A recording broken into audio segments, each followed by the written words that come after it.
Hey, we're back with another episode of Beyond the Wall, which I'm really happy about because we had to skip last week and I missed all these wonderful people. Uh, and yeah, it's going to be a lot of fun.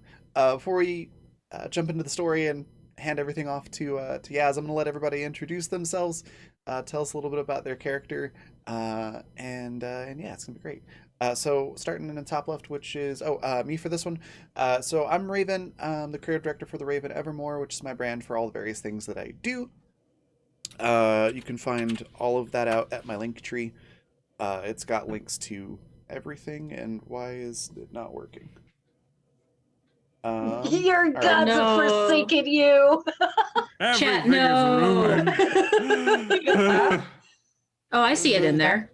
It's the there. bots there. It's I just don't see not it. showing. It's not pulling up the links. That's really weird. It did the Anyways. link for me. I don't see Oh, it. okay. Then it's just Streamlabs that's being wonky, which is normal. Yay! Anyways, there's links there to all the various things that I do and Oh, there have we go. Yeah, now stuff it pops at up. everything.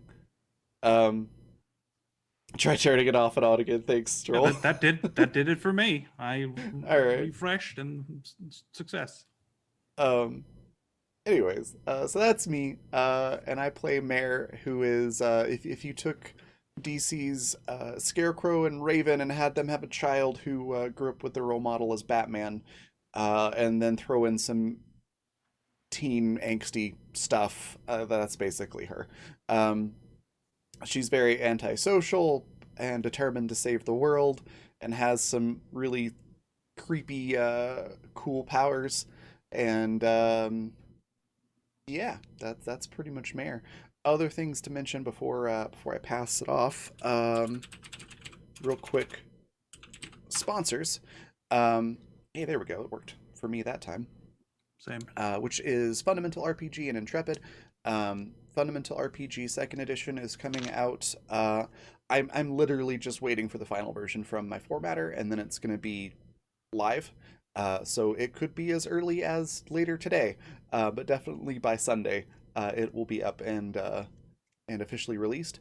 But you can still pre-order it if you would like to, just to get a little bit ahead in line at coffee.com/raven/shop. So just like it says at the bottom of the screen, just add /shop to the end of that.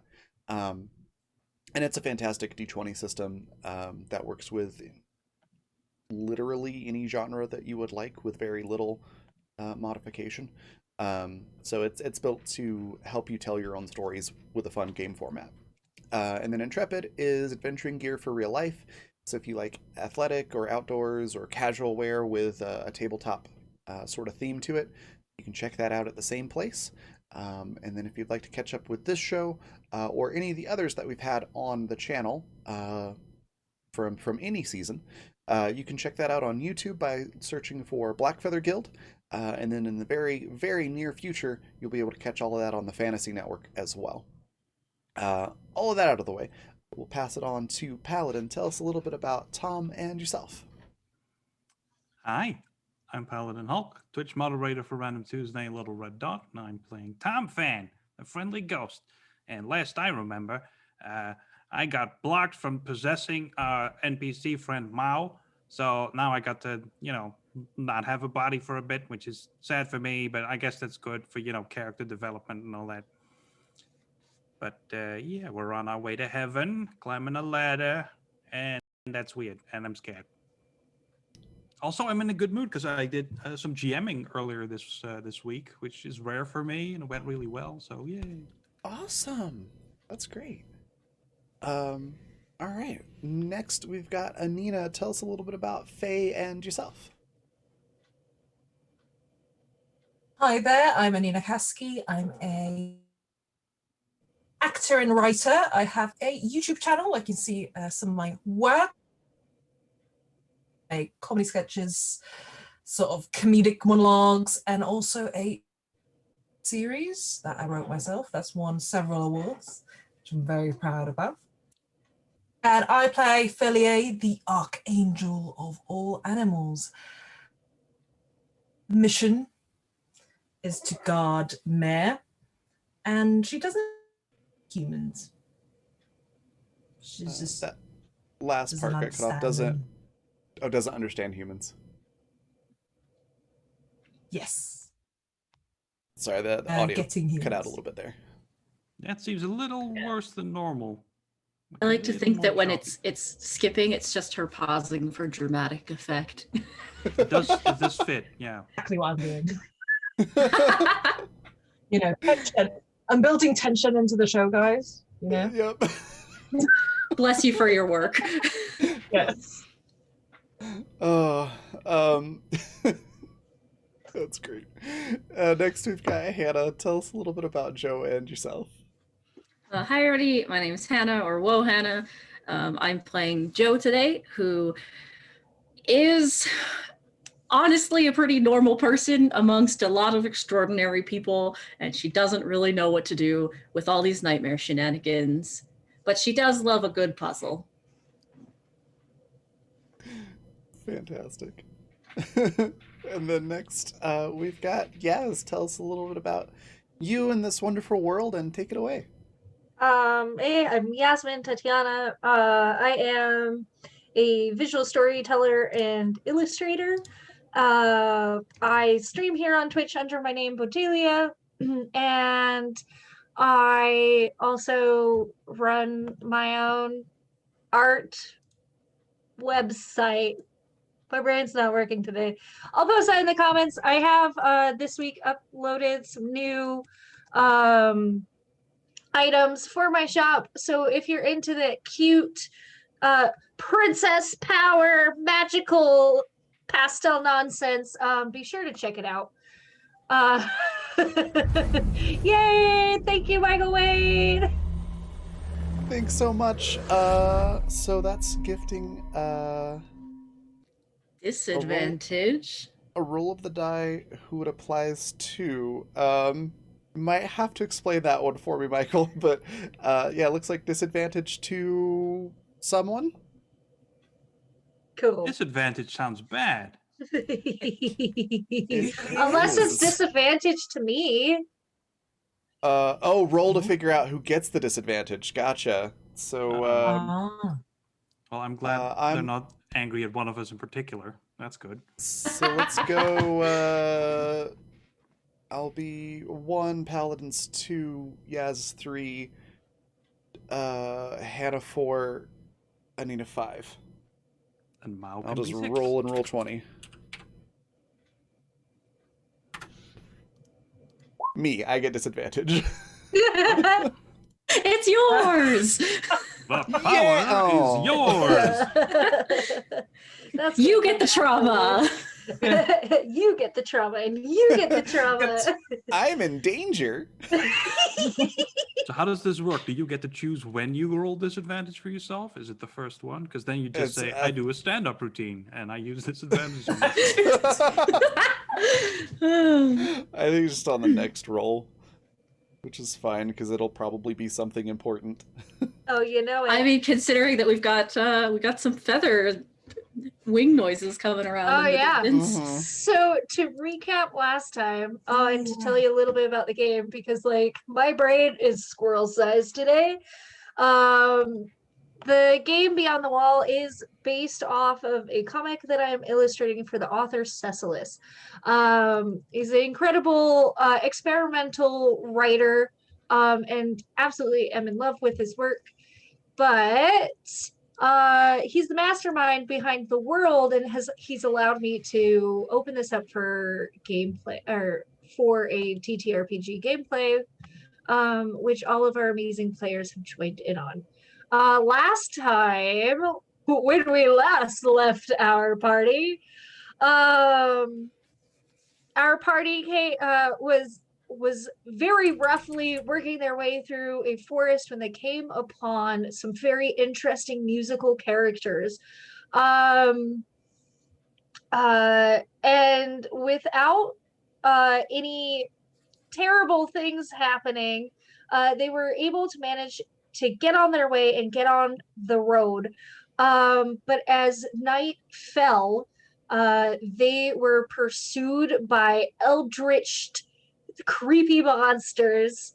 And Mao, their NPC character, was taken, and they fought to either maim or murder these monsters that were pursuing them, while Joe figured out a puzzle that unlocked a ladder to take them into the sky. And when all was said and done, Mao was still unconscious, and they had made it to several floating bookshelves where they had found books for their various interests.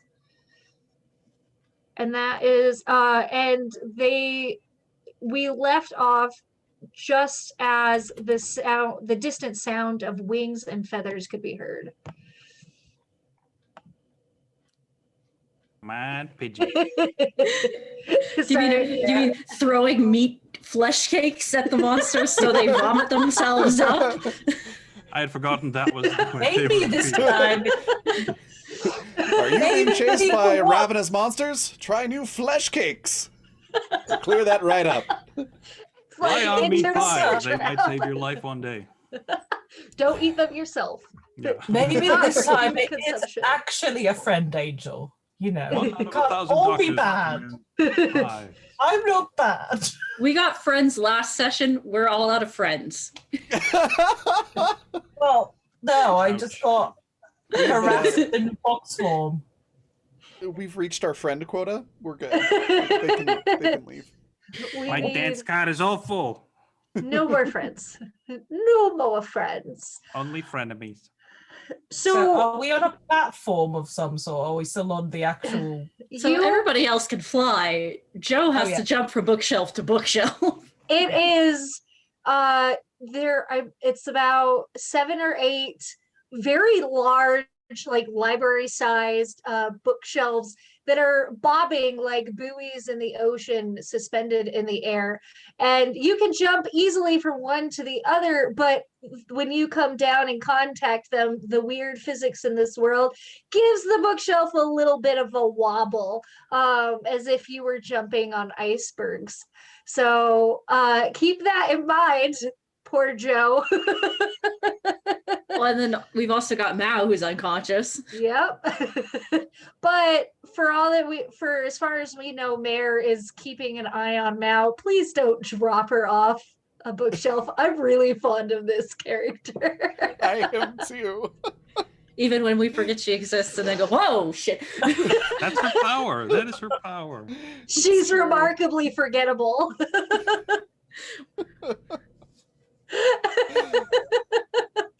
Just remembering the meme from last session. I'll Yeah. Oh, I find love that. I'll put That it in was great. chat. You should. Yeah. But so you guys have collected your books, and you can hear the distinct sound of wings in the distance. What do you Don't intend like to that. do with that? We're Can not gonna. Can I try and scope out if it is a danger? Yes. You do run the risk of alerting it to you if it is not already alerted to you. Go for it. That's what Faye would do. She'll All right. stick her nose in anything. Maybe this angel is my friend. Yeah. And we're in a library. It's going to be an owl. Libraries have owls. Is that a thing? I will. I don't know. Owl is also my friend. It could be Actually, a that giant gave me a worm. really cool idea. A Owl giant is very flying worm. I'm No. Bookworm. Cute. Do Okay, I roll anyways, for anything? Yeah. Roll for weird, please. I'm using my laptop charger to warm my toast today. I do that all the time. You are the best human. Yeah, forget I'm Joe. glad I'm not the only one Yes. that does that. Yes, it's the best human. So you are able to get a read on it, and it is very distinctly that energy that you recognize, that angelic grief. I mean, you wouldn't recognize it as grief anymore because you got rid of your grief. Exactly. Um, So So it would just be a cold, numb spot that would be more of the recognition that you feel reaching out. at this time, you do not know if you have alerted them. And just to be clear, that feeling is as real. Yeah. I got that. I just because I got rid of my grief. I still remember what happened last time. You do Right. remember it, but you don't have any feelings attached to it. It's more like having watched a movie of something. Well, that happened. Yeah, Can that's we very, not that's talk very to on Azrael this in time? character for me. Are you telling I'll us about just- that, or Faye, it's very in character for Faye. Go, oh, that happened. I shall just. I don't know if I've alerted him, so I'll just keep an eye on him for now. Do you let the others know? Not yet. All right. Then So- I'm still convinced that it's an owl. Okay. Your surroundings don't really change as you're bouncing around. The sound of distant wings stays a distant sound for now. And I have you all roll sharp for me. Yes, indeed. Joe's not here right now? Checked out. I'm reading a book. Oh no. I found 2 more books. Oh no! Hold on. What? Okay, Oh, hey, that's I not still so bad. succeeded. Woo. Even with disadvantage. Whew. Mary's supposed to know something. Apparently. We're just looking at books. Okay. I'm trying to think of the order in which you Oh, recognize things. dear. So the rest of you you're absorbed with what you're doing. Nothing unusual is happening. Definitely no extra strange noises. But to Mare, there are 2 things happening, and they're both fairly subtle, and they're both starting around the same time. Mao, who you have been watching over with, has begun kind of like twitching. Very subtle, like just like fingers starting to move, brief expressions flashing over their face. And those start to become more frequent as the next thing begins to dawn on you. And as you were sitting there with your collected books, watching over Mare doing Mao or doing whatever it is that you intend on doing with this time, you begin to notice like a rattle noise. And as you're kind of scanning the area, there's a group of books on the same bookshelf that you're sitting on, that kind of are giving like a little hop and a bump. And some of the books kind of like tip over and are like pushed out of the way. And there's just this one book sitting there. And on the book, you can see this beautiful filigree script. And you're like, it's so filigree and so decorative that you honestly can't read any of the text that's on it. And it's like Okay. bound in blue, dark blue leather with vibrant gold embossed. What's the inverted of embossed edges? Like details. Engraved? Ah, Yeah, engraved details. that's it. Thank Yeah. I was like, I know this. What is it? Aesthetic. Okay. Well, that sounds really cool. Mayor's gonna just grab that book and So before you do anything with the book, you grab the book and the book is like vibrating in your hands, like almost like it's trying to pop itself open. okay. Weird. It's probably fine. That's suspicious. All right. She'll grab it and go sit back down next to Mao, and I guess open the book, I guess, since I don't know that, you know, angel friends nearby. So you Seems like the perfect time to read a book. you open this bouncing, struggling book, and it like the moment you crack the I wouldn't say cracking the spine, but you crack it open, the book forces itself as widely open as possible, and from the pages you're given so little time to realize what's going on, but from the pages this massive entity just starts pouring up out of it like a geyser, and all you can see is like this like massive, like it kind of looks like a worm, but it doesn't have the texture of a worm, just exploding out of the top of this book. And all you can see is like rapidly moving feathers, like tawny beige and yellow feathers, just like a train rushing past you.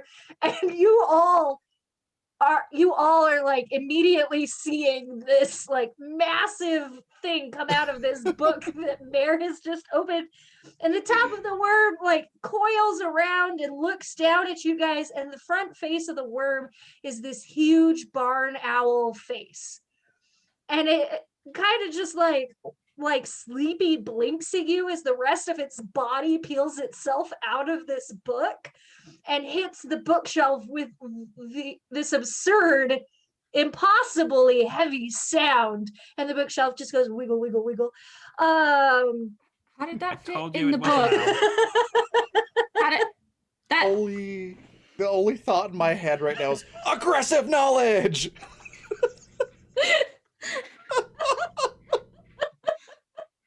Yes, aggressive knowledge. God. I'm here to teach you. I'm just full owl There's- house in my mind, you know. Yeah, actually, Woo! exactly like it, but not quite so derpy. But that's exactly what I was thinking. It's the owl house owl, just like massive. Like you wouldn't be Does able it- to wrap your arms around how big this thing is. Does it Mare's seem gonna- aggressive?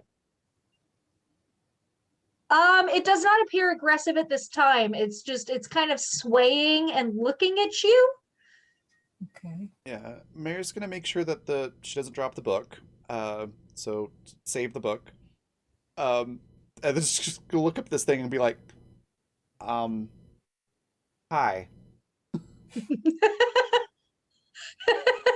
I've been watching way too much TikTok.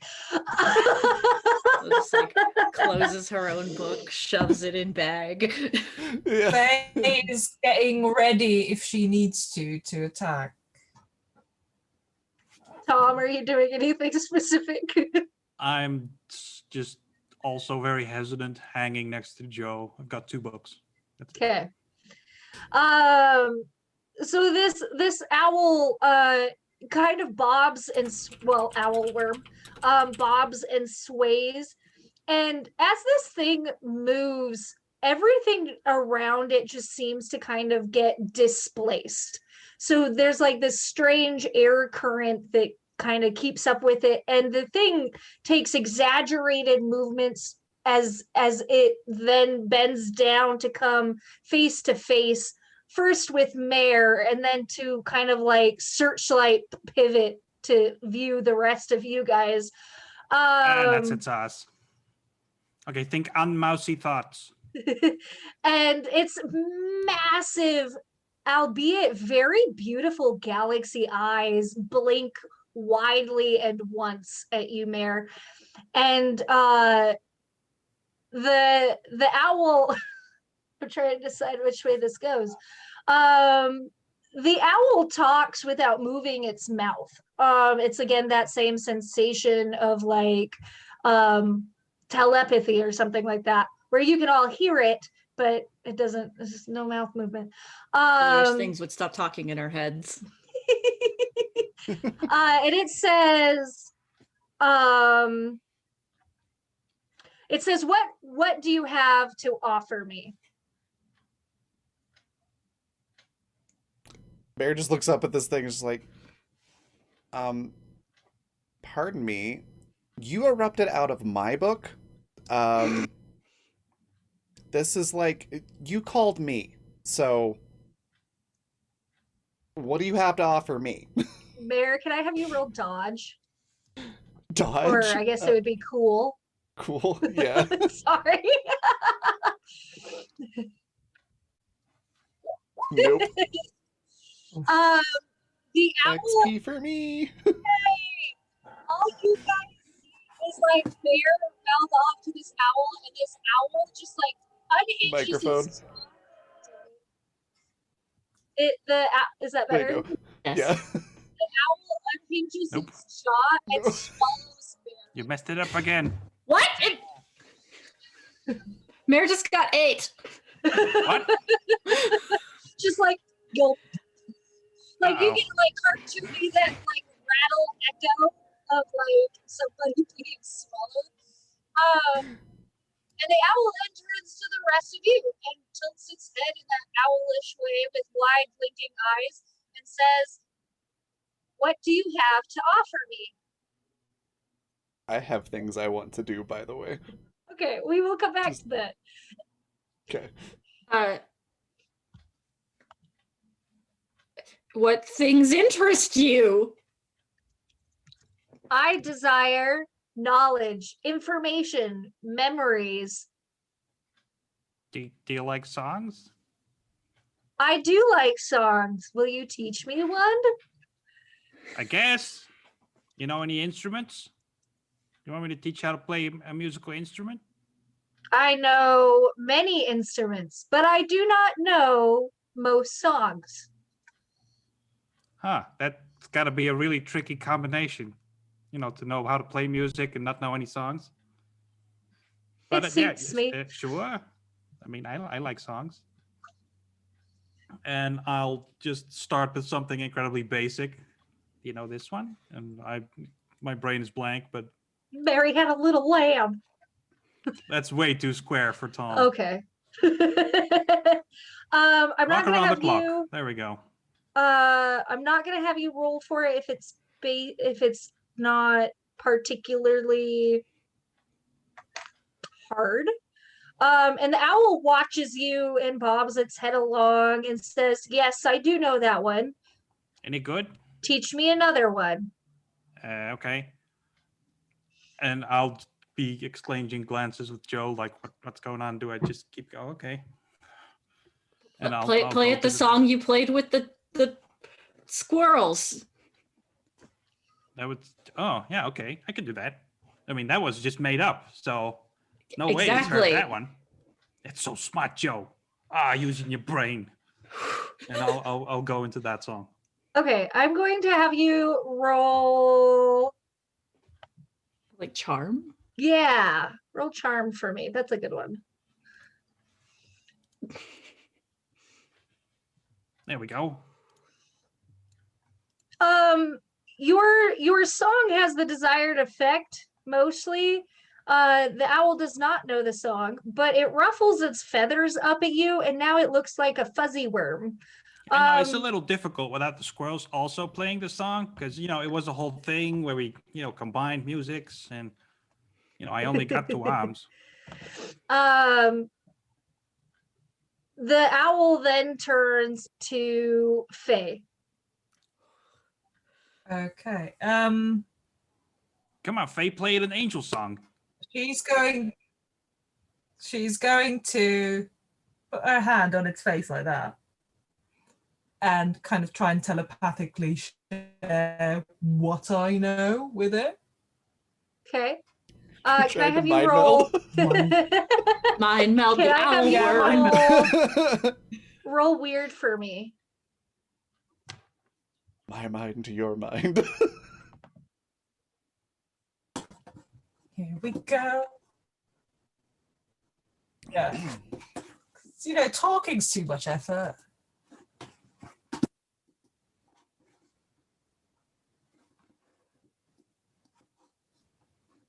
Come on. Come on.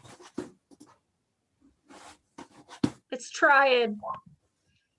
All right. Big So success. you receive a similar response that Tom did. The owl seems to, accept your information. However, it sneezes feathers at you and turns its face to Joe.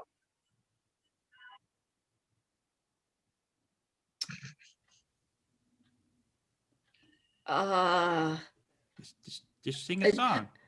What? That is not my. You don't want that. It's not that bad. And she'll just starts patting herself down. She pulls up her sleeve, and there's the 5 watches still, and The watches are all spinning at different speeds and times. Nothing seems consistent.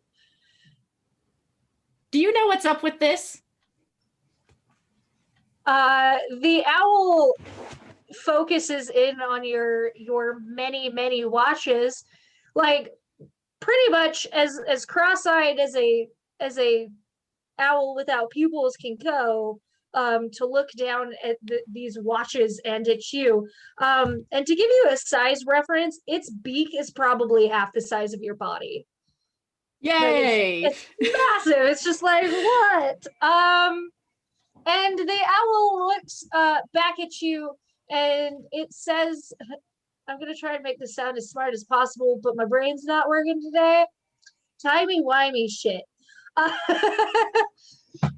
The dream world does not adhere to, the dream world as we know it now in the real world does not adhere to your parameters of time. Time is irrelevant, and the fact that you're holding on to an irrelevant thing makes me question your sanity.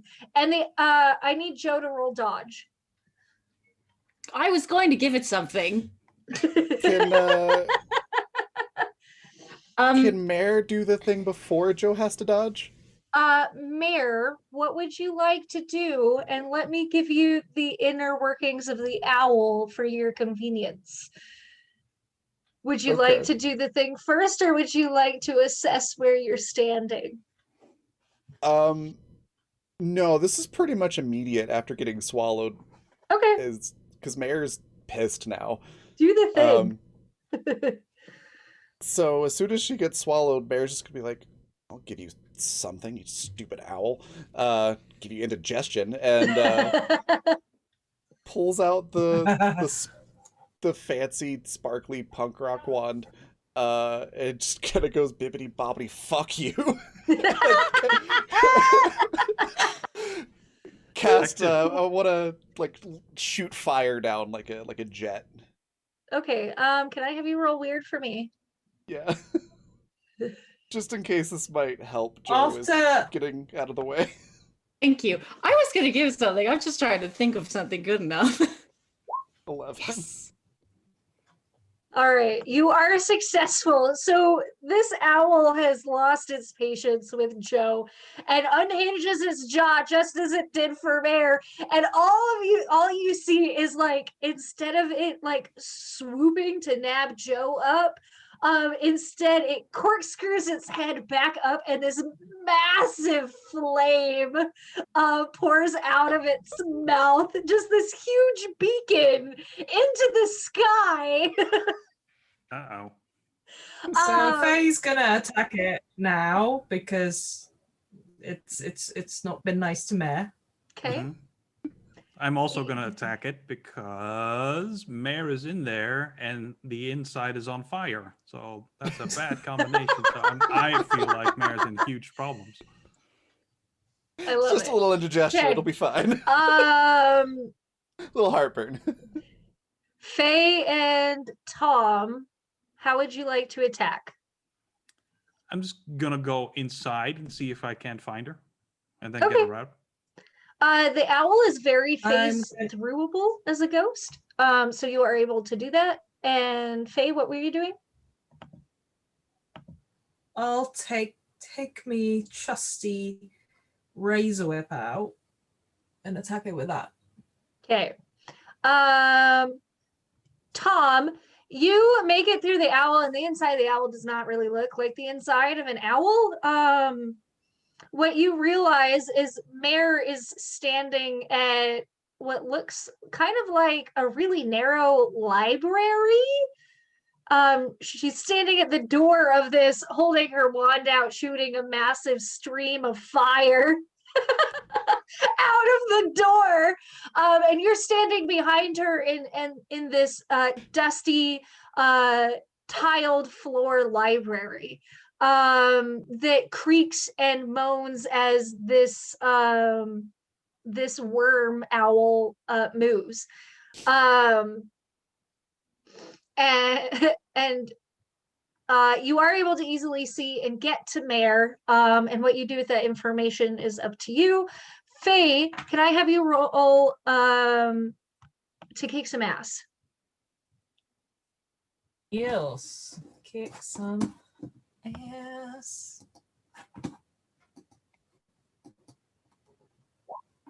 Oh, great. Oh no.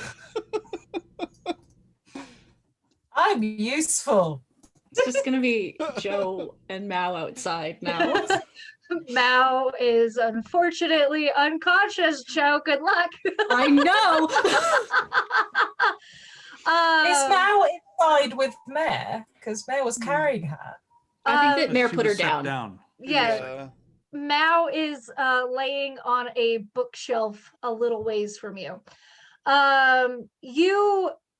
You go to use your whip, and you can decide how terrible the effects of it are. But in an essence, you don't just miss, you do something to yourself. Or someone else, right? Or somebody else, yes. Maybe I just crack myself in the face with it. Yes, you can. I'm not going to make you take the whole 3 points of damage because I think that would put you in critical condition immediately. But you take 2 points of damage for whacking yourself in the face with that. Ow. And that leaves us with Joe. Joe, what would you like to do? Am I on a different book platform than Mao? You are. Okay, I'm gonna hop over then, I guess. I'm gonna just trust that Tom has Mare covered. I will not make you roll for that. Mare, Thank you. You have successfully fired off your magical wand with this crazy spurt of fire. Your back is to the rest of the worm. You have no idea what's behind you, including not knowing that Tom is behind you. What are you gonna do? I think I would have said hello. Can't hear you over the fire and the flames. My hope was to actually shoot like towards the stomach to sort of just like, launch myself out. Sorry. I got those mixed stuck up. in there. It's easy to get turned around. Yeah, it's fine. This is actually better if there's a bunch of books down there that I am assuming we're supposed to do something with. Well, we'll see.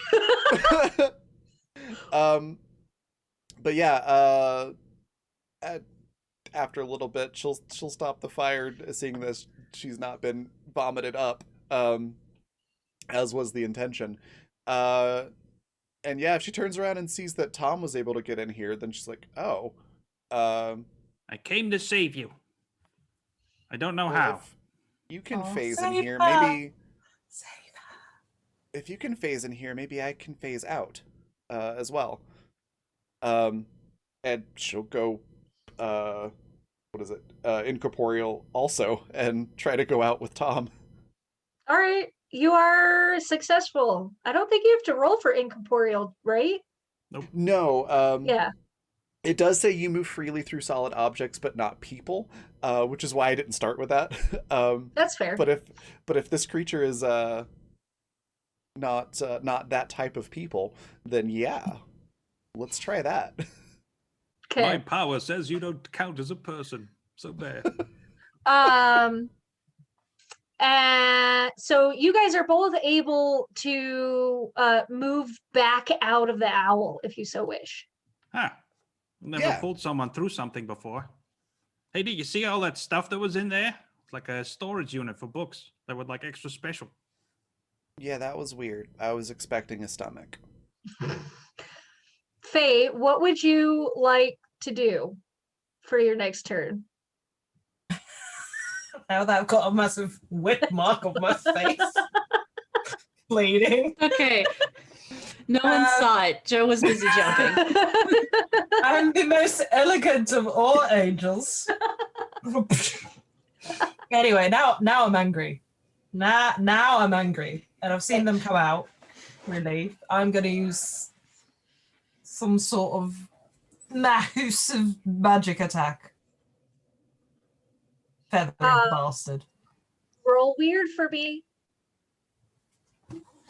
And how big do you want to do your magic? Like, are you just doing normal magic, or are you going to do big magic for this? I'm like royally pissed. So, how big is big magic? Big magic is something that it's kind of like a Raven, how would you describe it? I would like kind of like a not one hit wonder, God. So with Monster of the Week, big magic is usually like you have to have some external power source or other people Okay. helping you, or it takes a lot of time, or Or a like you have to sacrifice. sacrifice something. Okay, well, not Because what- big magic. Just How are the results different from normal magic? Like, They're is bigger. everything bigger than fireball? So it's Yeah. basically the way that it says here is that it's if you want effects beyond the effects that are listed in the use magic ability. So if you want something more than what those things can do, What do those things do? I would a bunch of things. so because I kind of leave the magic up to Mimsy and Whimsy, I would say anything Whimsy. anything that would constitute like over 50% harm done. Or something that completely alters the state of another entity or something like that. let's do big magic. I am royally pissed. I thought May was gone for a minute, so let's go big All right. or go home. What would you like to draw upon and or sacrifice for this? Can I draw upon the rage I'm feeling right now? How partial to that rage are you in the long run? Oh no. I don't know. Faye just becomes more and more inhuman. Okay, I think I've got an idea. So can I Okay. have you roll weird for me?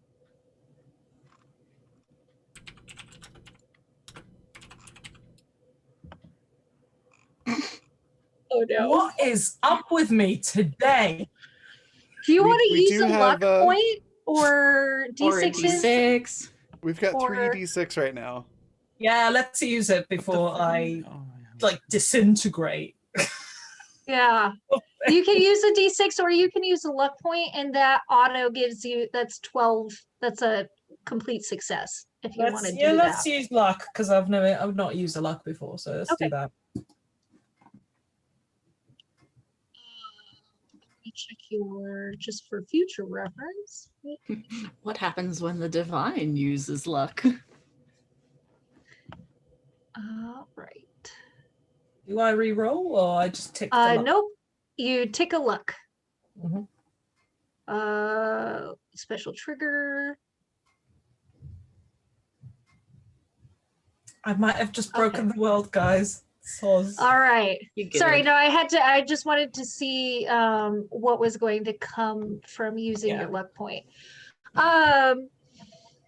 So your rage is so encompassing. You know that moment when you look at you watch something happen and it's not just the pit in your stomach sinks, but that cold sensation that washes over you as you have to rapidly come to terms with whatever has just happened. That it's almost like panic, but it's almost like adrenaline and something else. You experience this, and this triggers a response in your body that grows like a forest fire. And from the books around you, everything begins to start sprouting twisted branches and briars, and you feel this gold energy wash over you. And anybody that can see Faye at this point, this like uh aura that has surrounded Faye looks very fawn-like, in the way that massive horns sprout off from the top of her head. Her wings are all tipped in molten gold, and she is imbued with this massive amount of power, and you are able to do with that power what you wish. I will use my power, and one by one all the feathers fall off this worm owl, and then once all the feathers are off, it just disintegrates into a pile of dust, and a little beak is left behind. So Yeah. at to enact your power that does this to the thing, all you have to do is reach through with your hand and press your palm against its beak. And I kind of imagine this a la Studio Ghibli's Spirited Away, in the way that like the feathers ripple and burst off from the head all the way back to the tail. And it begins, it doesn't just disintegrate, it fades away like dust in the wind. All we are is dust in the wind. Oh my god. Sorry. I think Mare's gonna look at that and then look at Faye and go, damn, I didn't mean to be like I wasn't intending to go that spicy. Holy crap.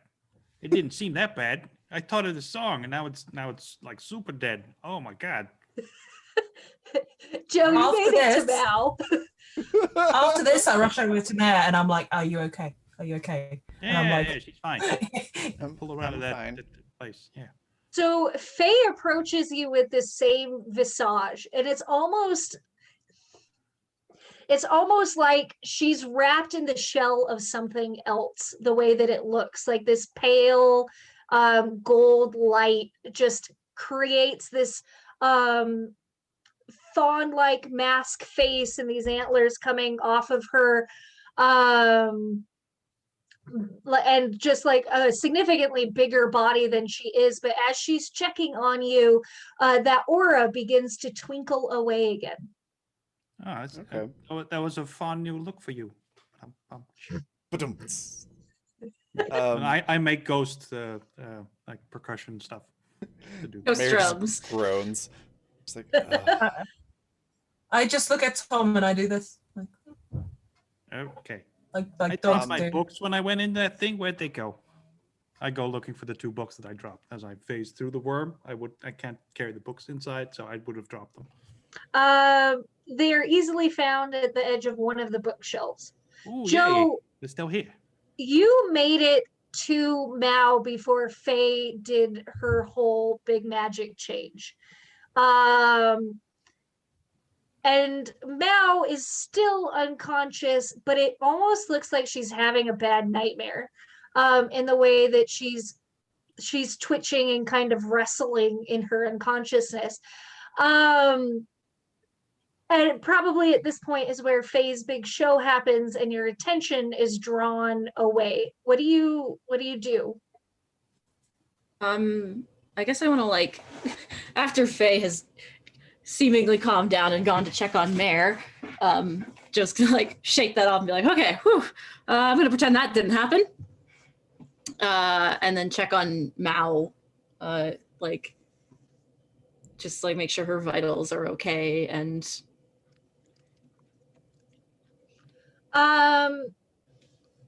It's safe to say that you do touch Mao.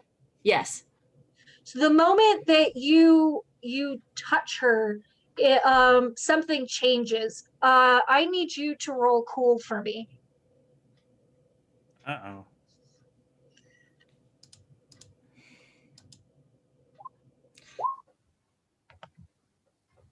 Kinda. All right. So,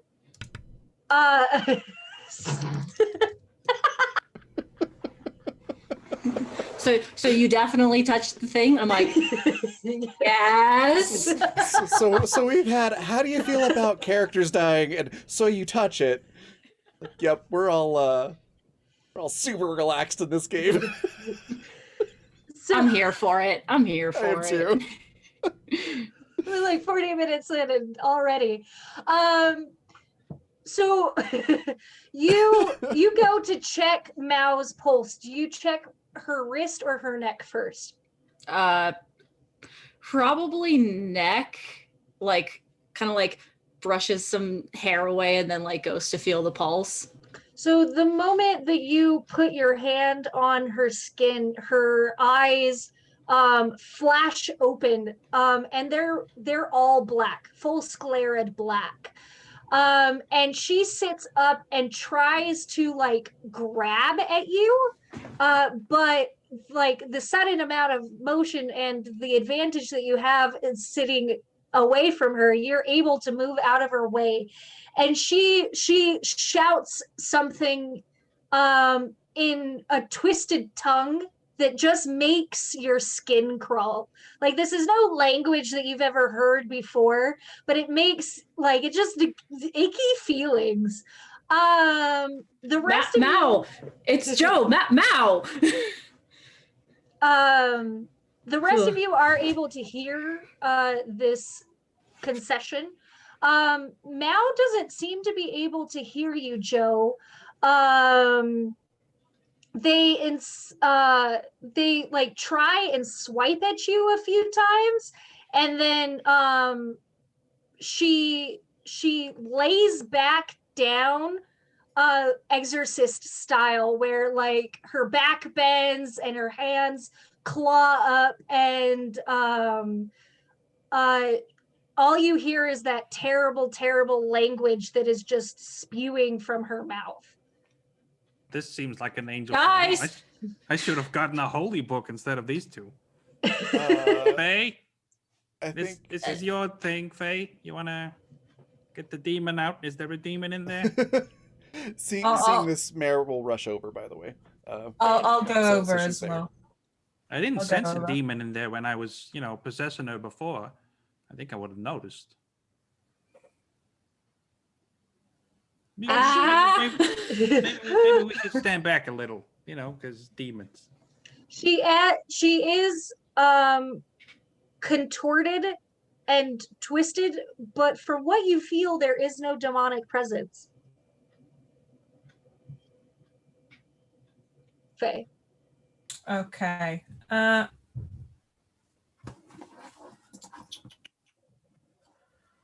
I shout. I'll do boss from beyond to guide, to try and get some guidance of what to do, how to get Mao back to normal. I believe that's weird, right? Yeah. Yes. Oh, Yes. nice.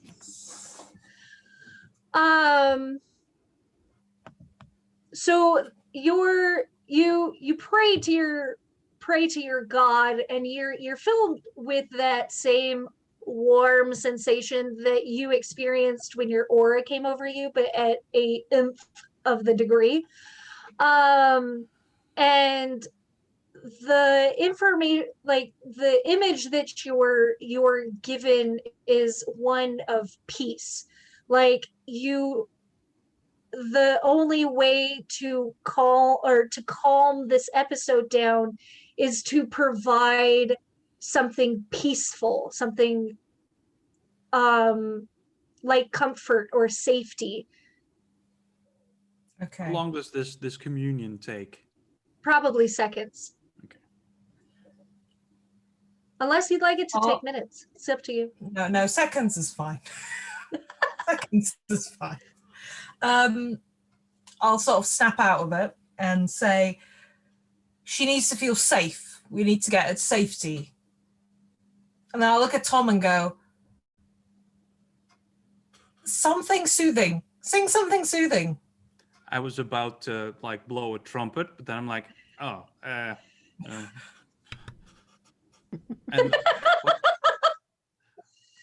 what's soothing? What would be soothing?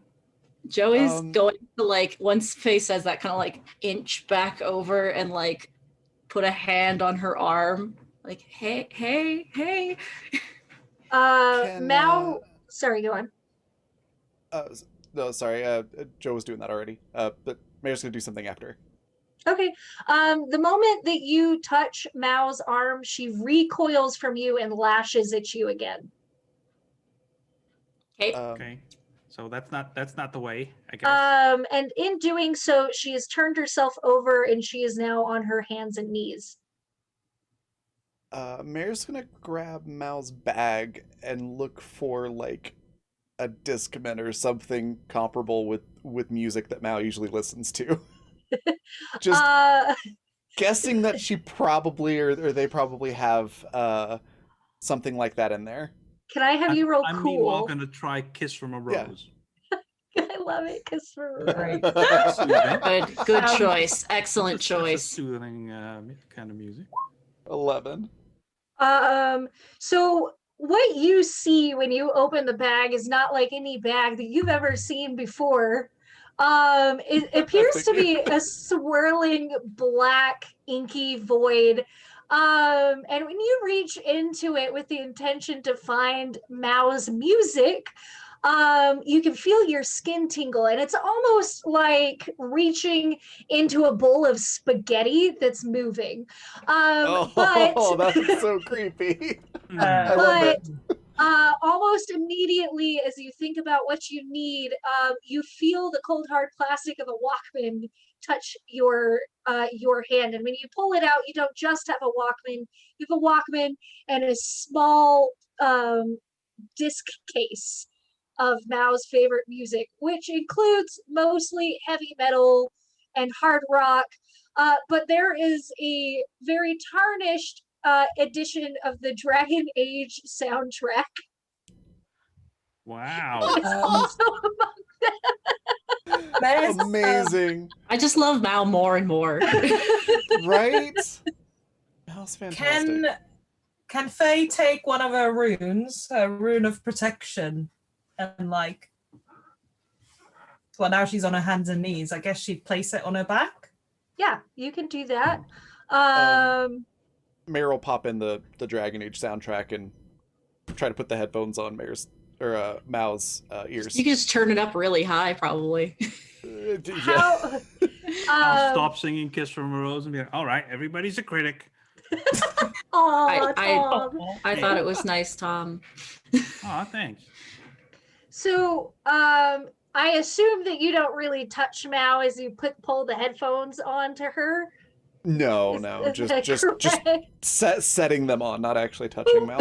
Okay, so she does look up at you with that all black expression, and the words in her mouth begin to choke.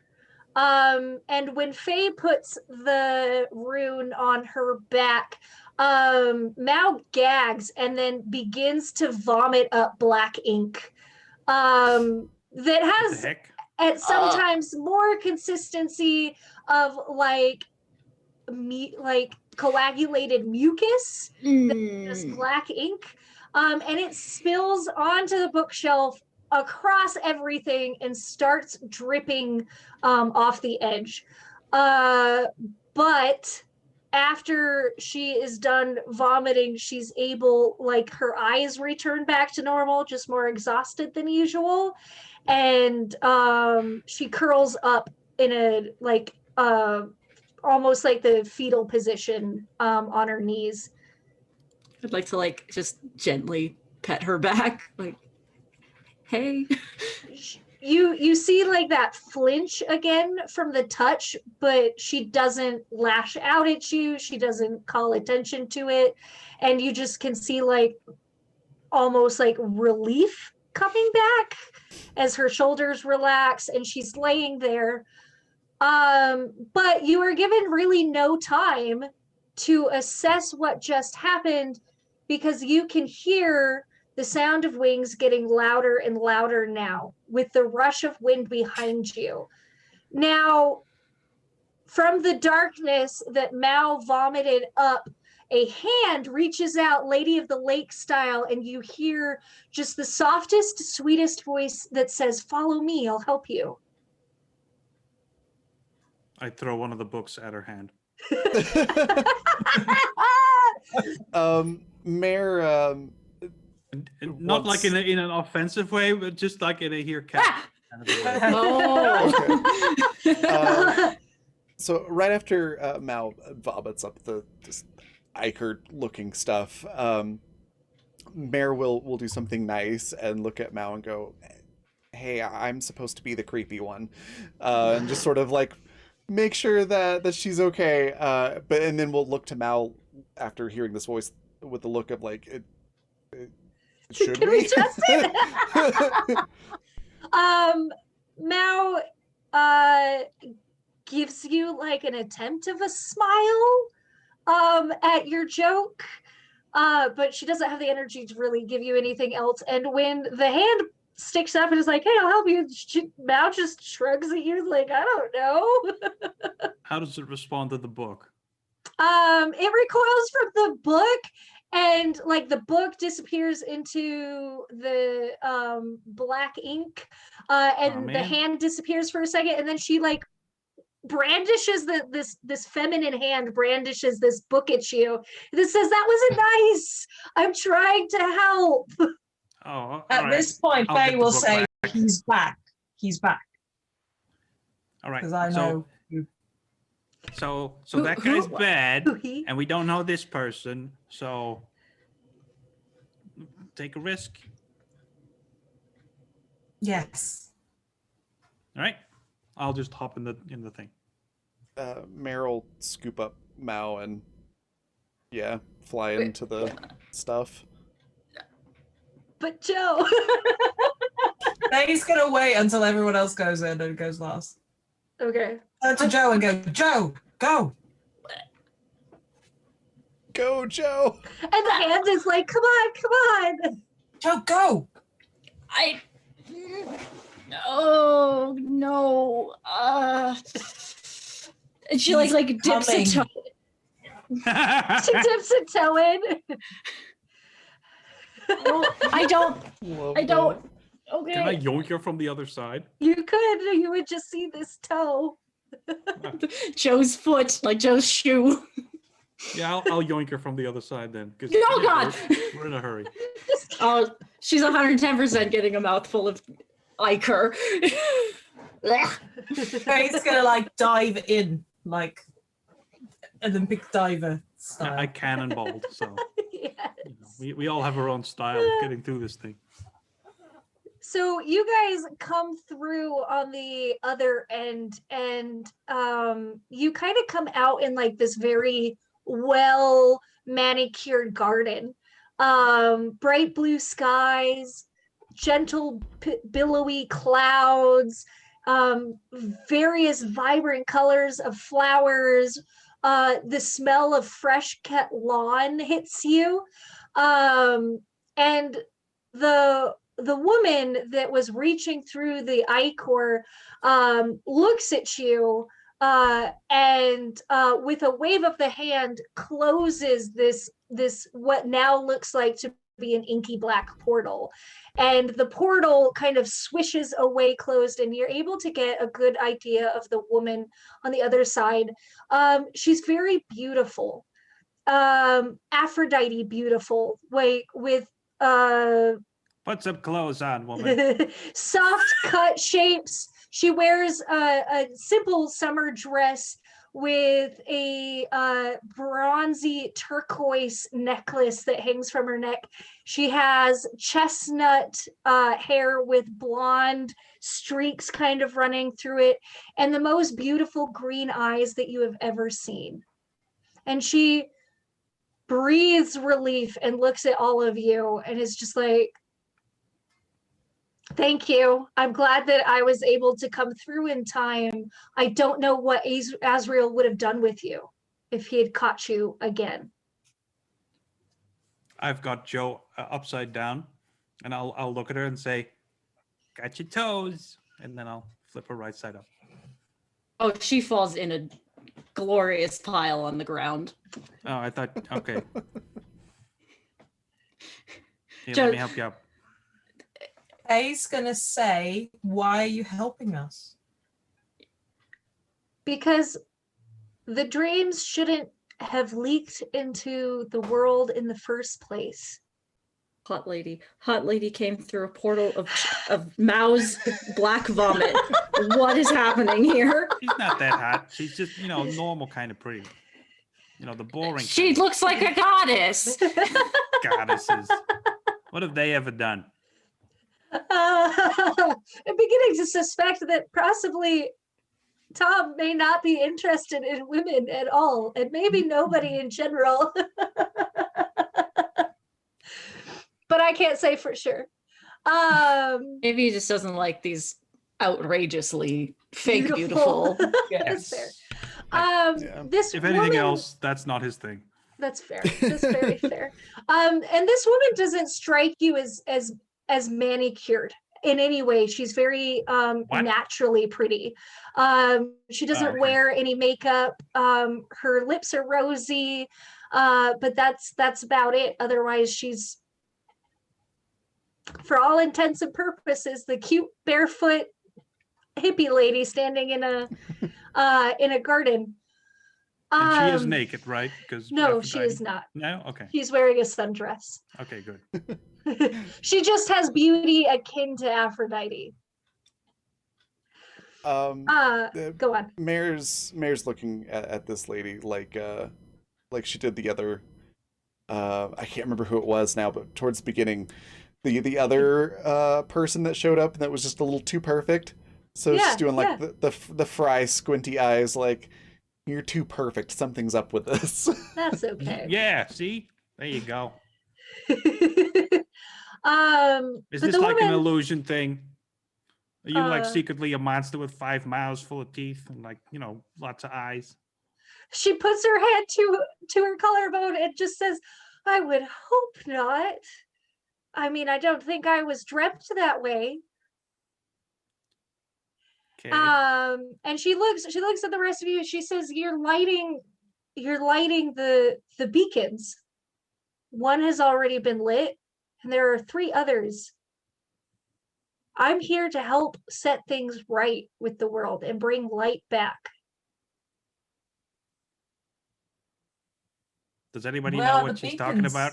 Are we beacon lighting? Just do you mean the big at the top of the hill? The puzzle? Yeah.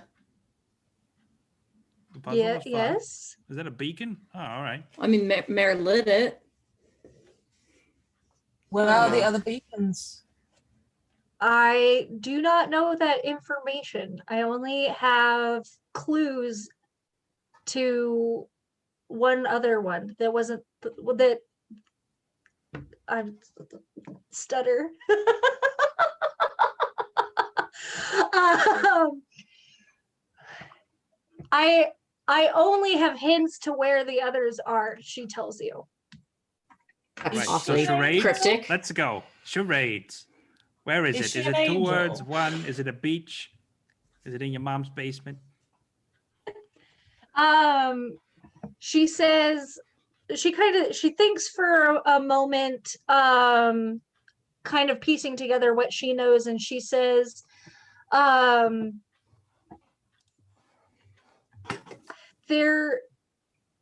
pretty sure it's in a volcano. Oh, that's a classic one. Cool. Well, that's that one. I'm not sure. I'm really not sure about the others, but I think the more that you find, the easier they get to.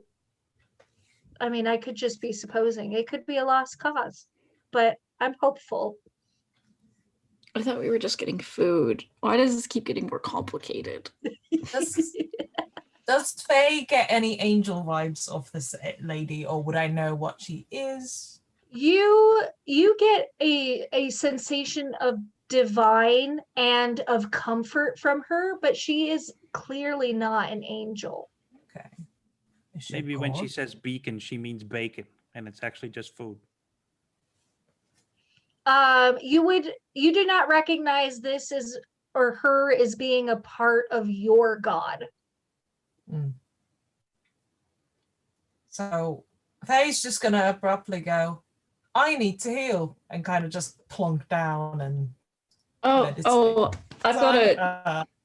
I've got a med kit in my, and like Jill like holds up her hammer space briefcase. I know a healing song, and I'll go into the sexual healing. No. And Faye's gonna look deeply confused. It's a good song. 'Cause that does not compute. Yeah, we're just gonna open What hammer is that? space briefcase.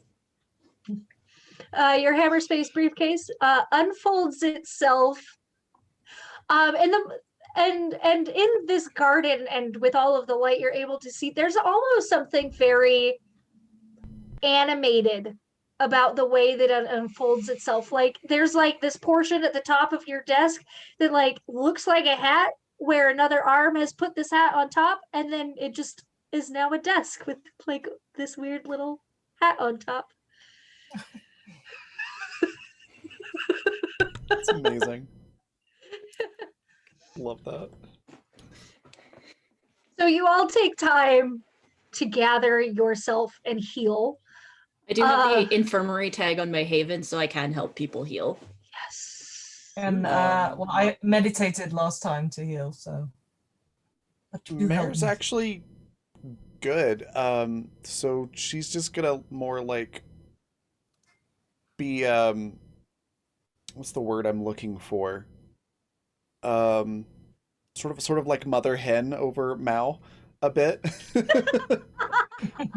Like still trying to act like she doesn't care, but is legitimately worried and trying to make sure that Mao's okay.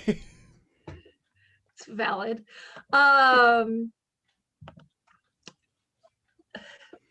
So we'll come to Mao in a second. You guys are able to pick.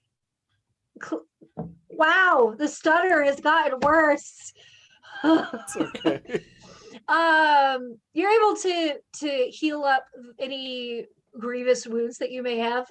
Faye, you do have blood still like streaming down your face from where you whacked yourself. Just gonna disinfect that. And also, in the last episode, I like smeared like the enemy blood on my face. Oh as yeah, well, so you do. You just I'm covered it. looking sexy. We're just I got this. We're just gonna clean it. You okay if I clean that up a bit?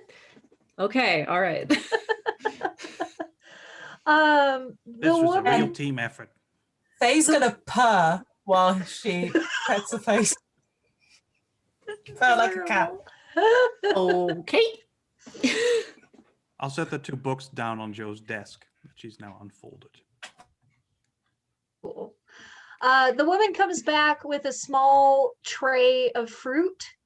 She says, I don't have much, but I do have this. And among the fruit is a pomegranate. And just like those colors are so vibrant in this place. It's like somebody hyped the saturation up. She's like, you stay here as long as you need. I don't want to bother you or get in your way, but you can call on me if you need anything. My name is Persephone. And Like the one from The Thing? The famous one? I mean, I don't think I'm her. I'm a dream of her. Wow. I guess you can just call me Sophie. It's easier if you call me So, that. You don't have a husband who runs hell? Or, you know. No. Okay. You got a kid named Zacharias? Mm-mm. No. You mentioned the name like a kid, and like there's kind of like this soft, sad feeling that she expresses, and she's just like, well, if you need anything, I'll be around. And she leaves you guys to sit in this garden and tend to what it is that you need to do. And Nina, Faye finds in her pocket after she has or during her cleaning, she finds in her pocket 2 seeds. Okay. And when you pick up the seeds, you know immediately that they're a gift from your God, but that your God wants you to plant these seeds. Okay. Does it feel urgent, or can I kind of wait to heal up? You can wait to heal up. It's just that you know that this is the trade for helping Mao Yeah. plant those seeds. Cool. I'll just get my look at the seeds. Yeah. Okay. I'll put them back. So with Mao being awake and fully conscious, Mao's a mess. Like black, just like gooped on everything. They seem kind of quiet and withdrawn, like they had after seeing Azrael again. And she's just sort of fidgets. And at some point she looks up at Mare, and loud enough for Joe to hear. She says, I really hope that I didn't hurt any of you. I don't know what happened. I can't remember any of it. I hope that I didn't hurt any of you. Mare just kind of pats her head a little bit and is just like, I was busy being swallowed by an owlworm, so I don't know for sure, but from what I understand, you went all poltergeist on us, threw up some black stuff that we just dove into, and now you seem okay. When Joe is done cleaning up Felier, she will come over and offer to like clean Mal up a little bit with her like medical kit.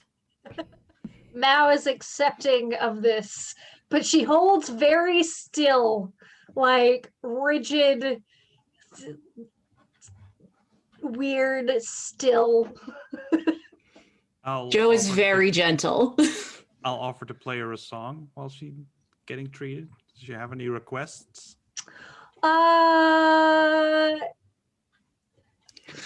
As we all fawn over Mal. Oh, NPC. I love you guys. Mao requests. She I really liked the seal song that you were playing earlier. I just Oh, yay. couldn't I thought you were out for that one. appreciate it. I'm sorry. Oh, that's good. I get that way sometimes. We all get that way sometimes. You Oh, know, cool. sometimes- I'm not alone. Yeah. Drama. Oh, she Oh, no. responds.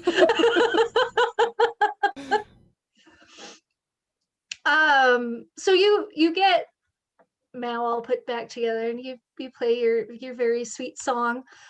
And Joe, as you're kind of putting your stuff away, everybody's relaxing or eating or doing whatever it is they're doing, you hear your name being called cute, like inquisitively from across the garden. And Joe like finish putting away the hammer space briefcase and is like, did anyone hear? you except for Tom, and probably because he's singing and playing music, you guys would be able to hear Joe's name being called. Huh? And I'll stop playing. And you would be able to hear it. You hear again, Joe? Joe, is that you? We have a Joe. Who are you? And from like around, there's like this gazebo that's sitting at the corner of this garden, very Victorian, white painted. with garlands hanging off of it. And from around the entrance of this gazebo, a very young, plucky blonde pokes their head around the corner and just is like, I thought that was you. And Asher actually like comes out from around and just like with unable to contain themselves sprints for Joe and just like tackle hugs them. Oh, I'll block that. I'm like, whoa, whoa, whoa. Hold up there, stranger. You would get tackle hugged if you weren't a ghost. Yeah. Oh, right. But you do slow them down. And Joe, this is your friend. And all happy smiles and bright eyes. And Joe like tearing up, like reaches out to touch their face. And because the dream world is what it is, your hand comes in contact with them. And they smile at you with tears in their eyes, and they wrap their arms around you and like just like hold on to you for dear life. Oh, They're Joe like, is I just thought I like, lost you. I thought I lost you. Where? I'm so sorry. And Asher wipes your tears away and is like, "It's okay. I understand. It's so I'm still here, and you're still here." And like Asher again like buries you into this tiny person bear hug, because I imagine them being kind of smaller. And it's just like, "No, don't leave me again." And Joe just like resolutely is like, nope, not ever, not. How are you? Are you okay? Are you?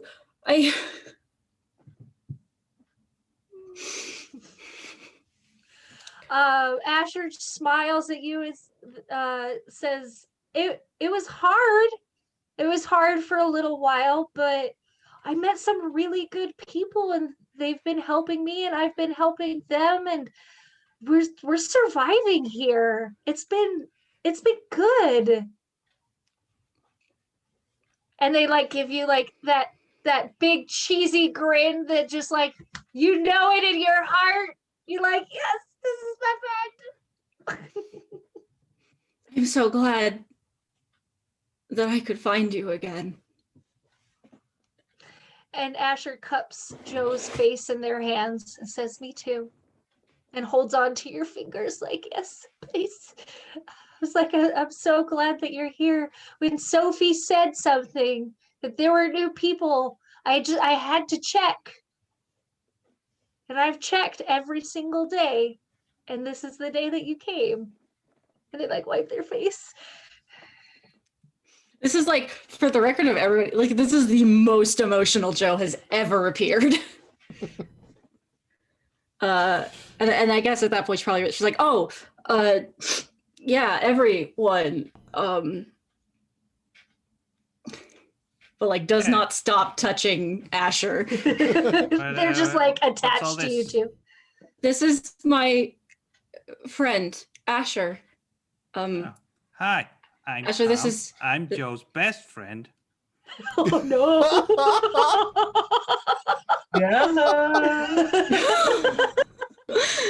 Mare is watching this whole thing the way one does when, you know, you're over at a friend's house and like their family has something highly emotionally charged happen that you are zero part of.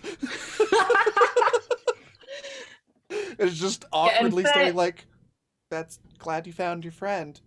Hi." This is awkward. And Faye would be looking at Mare to try and figure out what to do, like, and then just stand there, go, "Okay, I guess we do nothing." Asher looks at all of you and looks at Tom, and it's just like, "I'm so glad Joe's had friends to keep her company." Yeah, and not just any friends. I'm the guy who wrote "Still Standing." You know, famous musician. Pretty good. You mean Isn't that Elton John? No, it's not. It's mine. Who are you? Hey, I'm Asher. And Never Mal's heard of just you. gonna wave from the table because Mal doesn't want to get up. Just like, hey. This is like Tom said, Tom, Felier is a angel. Uh-huh.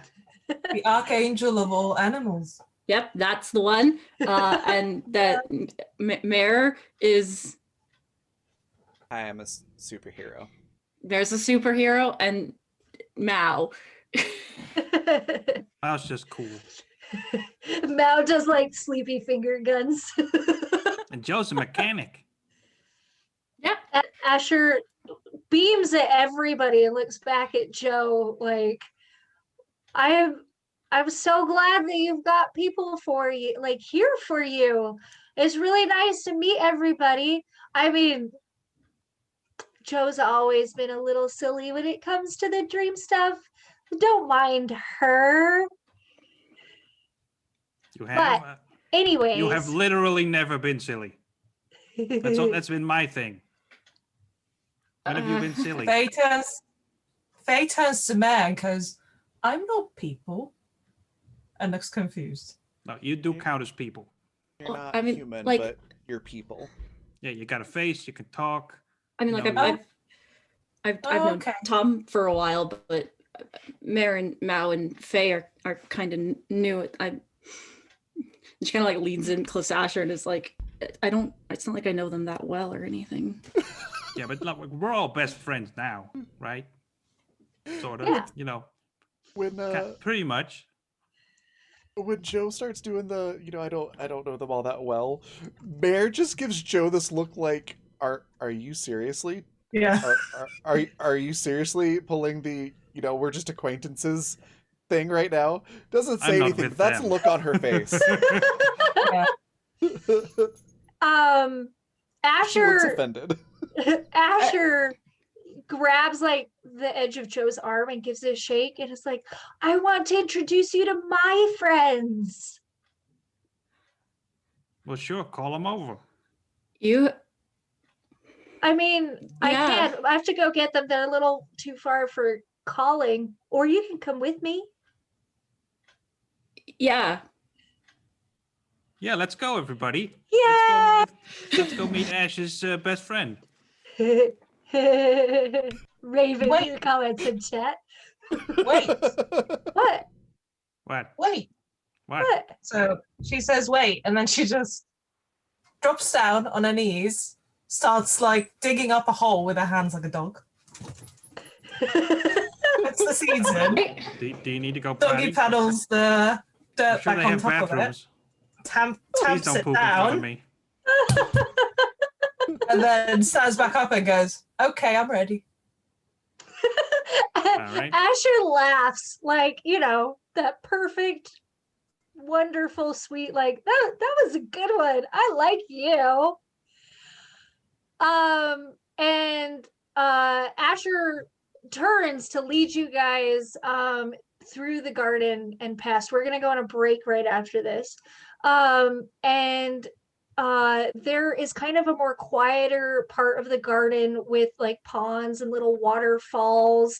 And you have like hyacinth and jacaranda trees, and everything's very dreamy and pink and purple.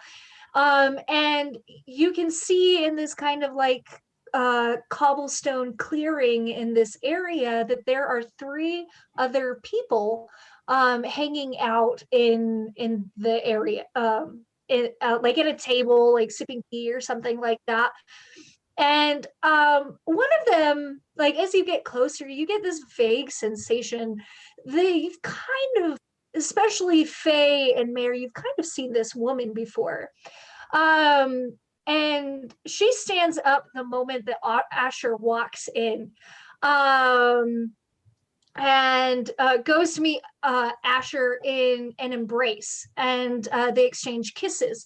This woman looks like she has dreads pulled up into a bun on the top of her hair, but there's so much hair that you can't see above her nose. You can't really see her eyes past her hair. She wears a very like tight fitted outfit, very Mediterranean in body build and skin tone. And she has the most vibrant red lipstick, which she leaves on Asher when she kisses them.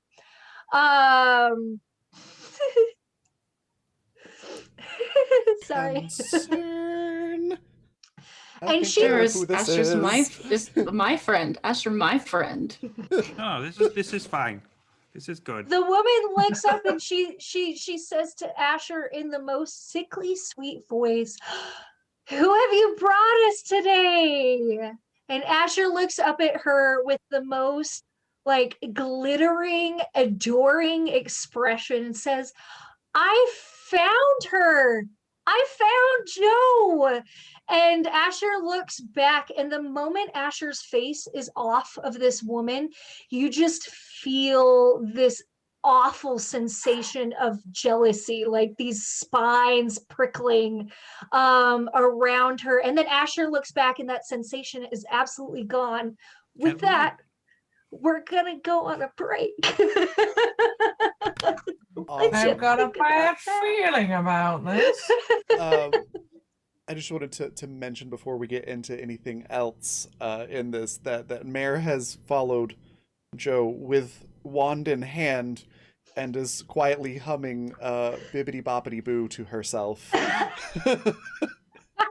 expecting something bad. I love it. Perfect. So, but yeah, everybody go hydrate, stretch your legs, grab snacks, whatever you need to do. But be back in 15 minutes because we'll be back for the next part of the show. Be right back.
Hey, and we're back with very suspicious person in the room. Yeah, they're not suspicious. Asher's my oldest and bestest friend.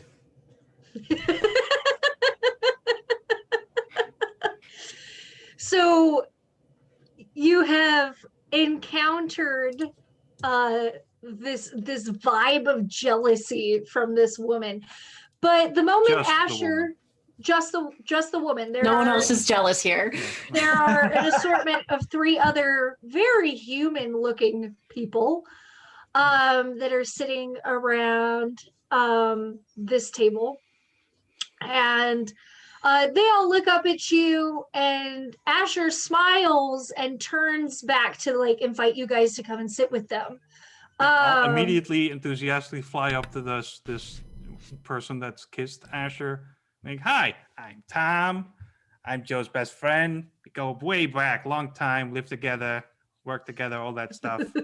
So good to meet you. Any friend of Ash is here. You know, you seem really close. What are you, like, married, right? Yes.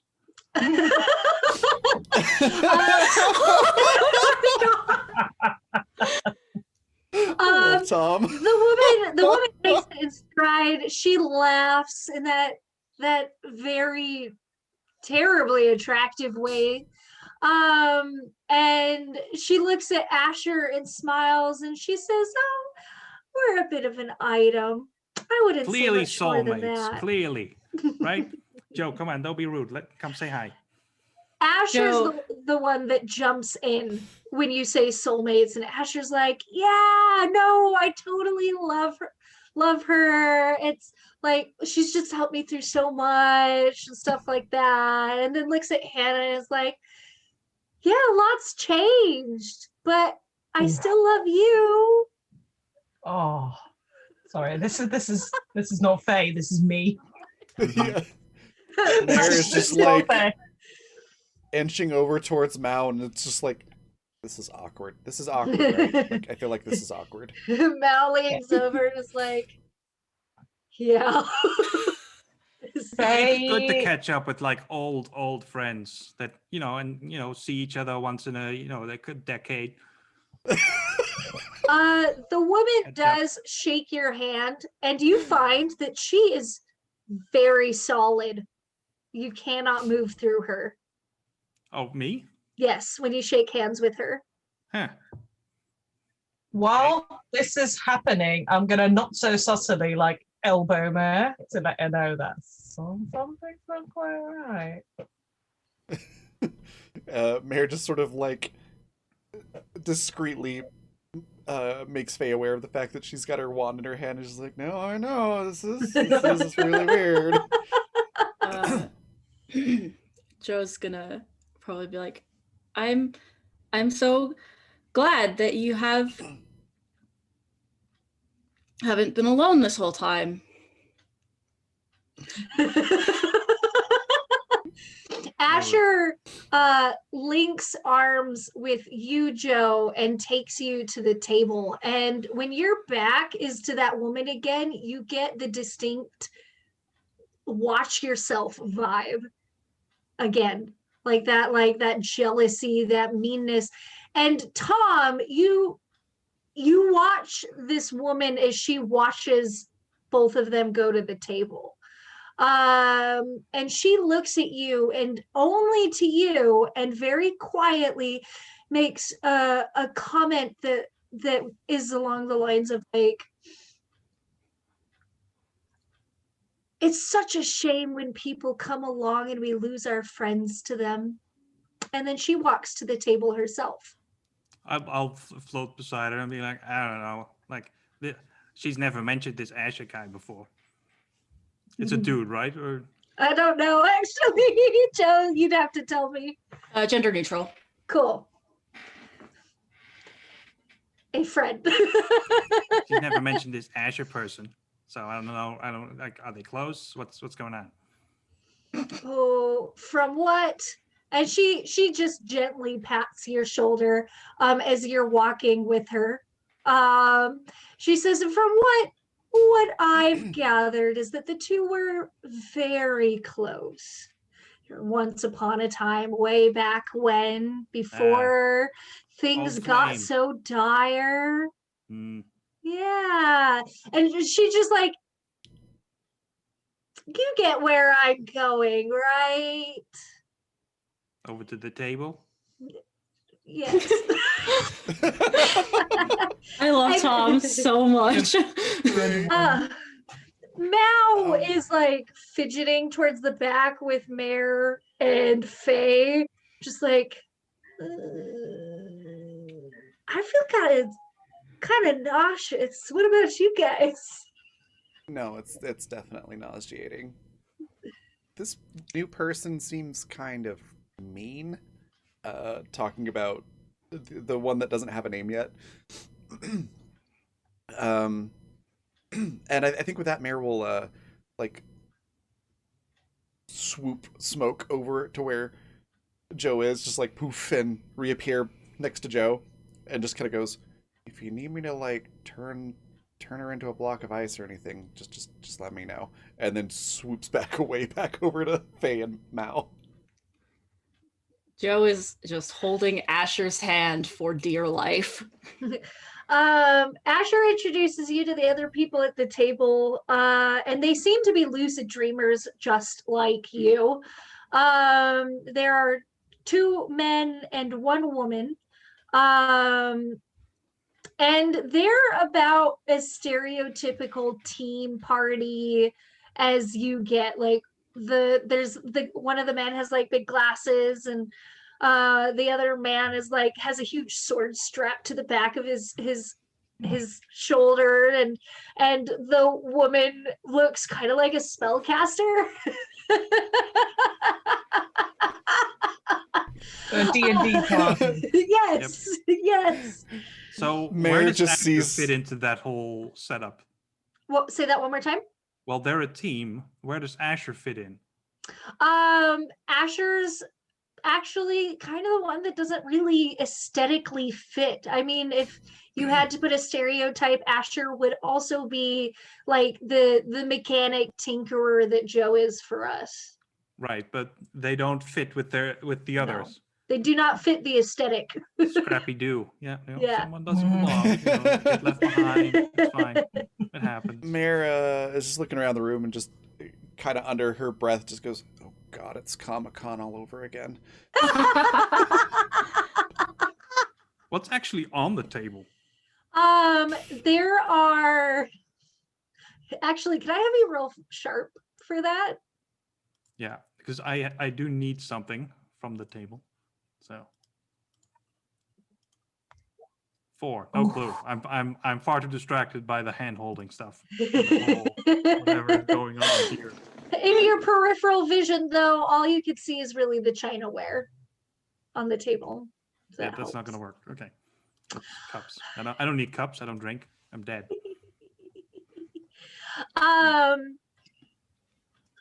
So you guys sit down, they all introduce themselves. They're just gonna be a backdrop for what's actually happening here.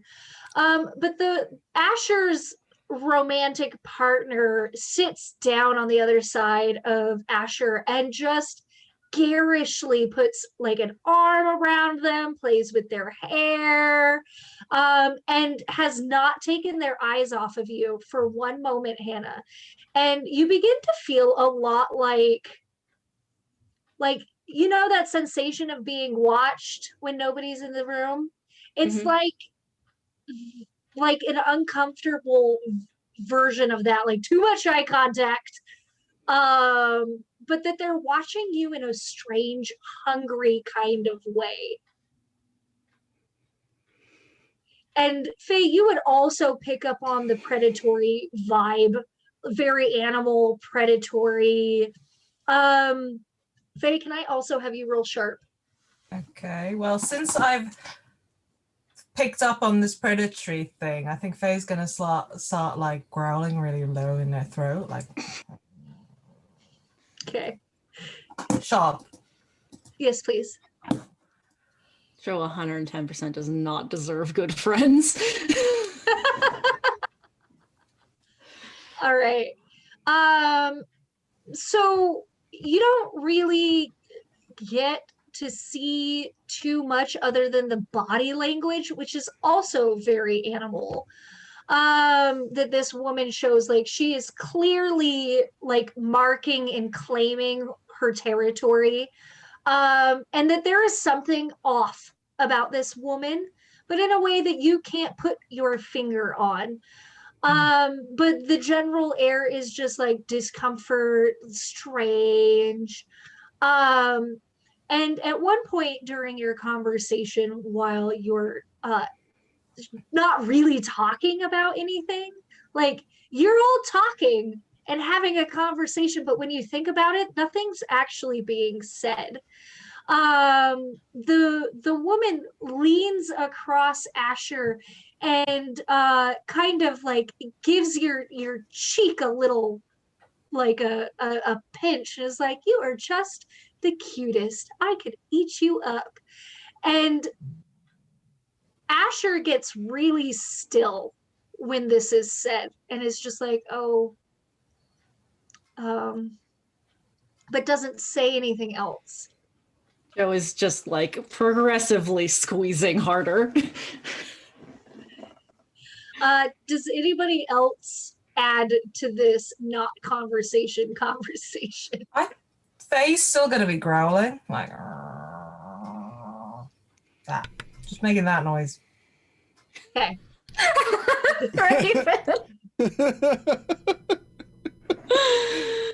So that's pretty much what Mare's doing. So, in chat, I said Mare having been swallowed whole already today. I missed a W in there. Squinting at the "eat you up" comment. So yeah, she's just sort of like, like doesn't say anything, but can tell she's thinking like, I believe you would eat someone up. After a second, Joe will probably like brush her hand away and be like, yeah, Asher always did just say I was very sweet. True. And at this point, the woman turns her eyes to Asher instead, and you can see her mouth move, but you cannot hear what she whispers, but you can see the effect that it has on Asher. The color drains out of their face. And they say very loudly, well, yeah, Joe is very sweet, but you Like in are a the motor sweetest. oil way, not in Yeah, a sugar way. yeah, like like the smell of tobacco and whiskey kind of way, like. And they're like, you can see like the nervousness is getting more intense as they're trying to be like, well, yeah, Joe, I did say that, but but also like, but you're beautiful. Like, I'm here with you, like, as they're trying almost like they're backpedaling. I would like Red flags. I would like to Morse code squeeze Asher's hand and just be like, you okay? Asher's eyes glance back at you, and that draws the woman's attention again to you. And she looks down at both of you holding your hands. Can I have you roll cool for me? Is this an act under pressure? Yes, this would be an act under pressure. Because I do have that ability that lets me use sharp instead. Raven, I do agree. I don't usually like bring in like petty stuff, but I need an introduction for this woman. No, I love it. It's great. This is what life is all about. I don't even know what to... You know that she is trying to intimidate you, and she is attempting to use Asher against you to intimidate you. Asher, unfortunately, does not pass the test, and instead of answering, Asher withdraws from you and like pulls into themselves that cheery demeanor that they had earlier, shutting down. And the woman to their other side gives you like that haughty smile, like, yeah, I know who's in my Fear I of don't influence. yes, my I know who is mine, kind of like very possessive. How did you two meet? Oh, Catty Joe, I love it. um the woman starts to say something, but Asher jumps in and is like, and Asher tells you, well, I had this run in with another um entity, and I didn't do so great, and I didn't think I was gonna make it out alive, but in the darkness, she was there. She led me back to the light, brought me to, I mean, not this garden, different area where we stayed, and I was able to recover from what went on, and she took care of me and spent so much time with me and helped me, and it was I wouldn't have survived if it wasn't for her. And the woman just smiles. Wow, that's a great story. Mare just sort of clears her throat and leans forward. What? It's like, so this woman saved you, took you to a place that you're unfamiliar with, separated you from all your friends, and isolated you, and then basically just gave you everything that you quote unquote need? The woman answers for Asher in this moment, and she says, "Oh, oh, Asher, darling, wasn't that situation that I helped you out of, wasn't that the one that Joe got you into in the first place?" And Mare's just like, oh, yeah, thank you. I forgot to mention, and gaslit you. You made that story sound really weird and different. um she focuses her eyes on you, Raven. Can I have you roll cool for me? Yeah.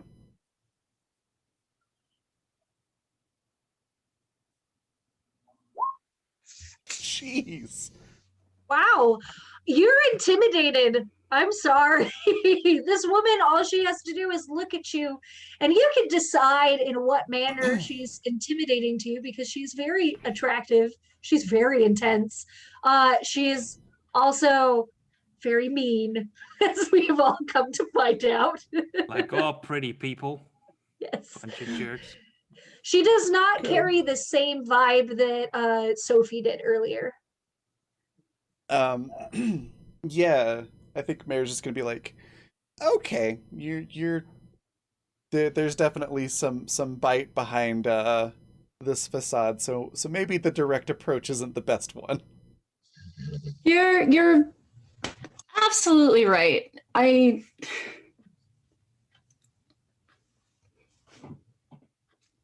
And she's like, yeah, of course I'm right. Maybe we And should tell the story about how we met. You know, how I hid in your fridge, scared you, and then you tried to kill me with a wrench? You're right. I never deserved Asher. But I am here now.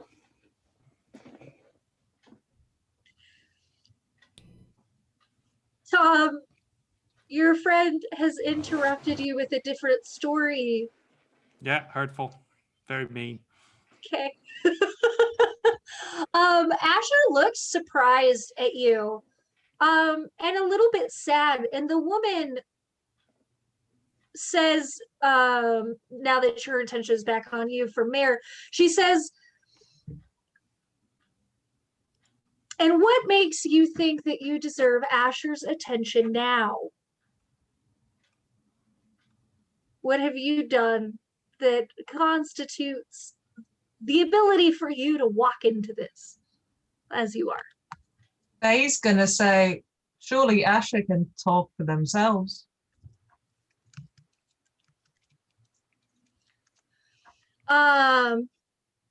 Asher looks back and forth and kind of looks back at you, Faye, and at the others.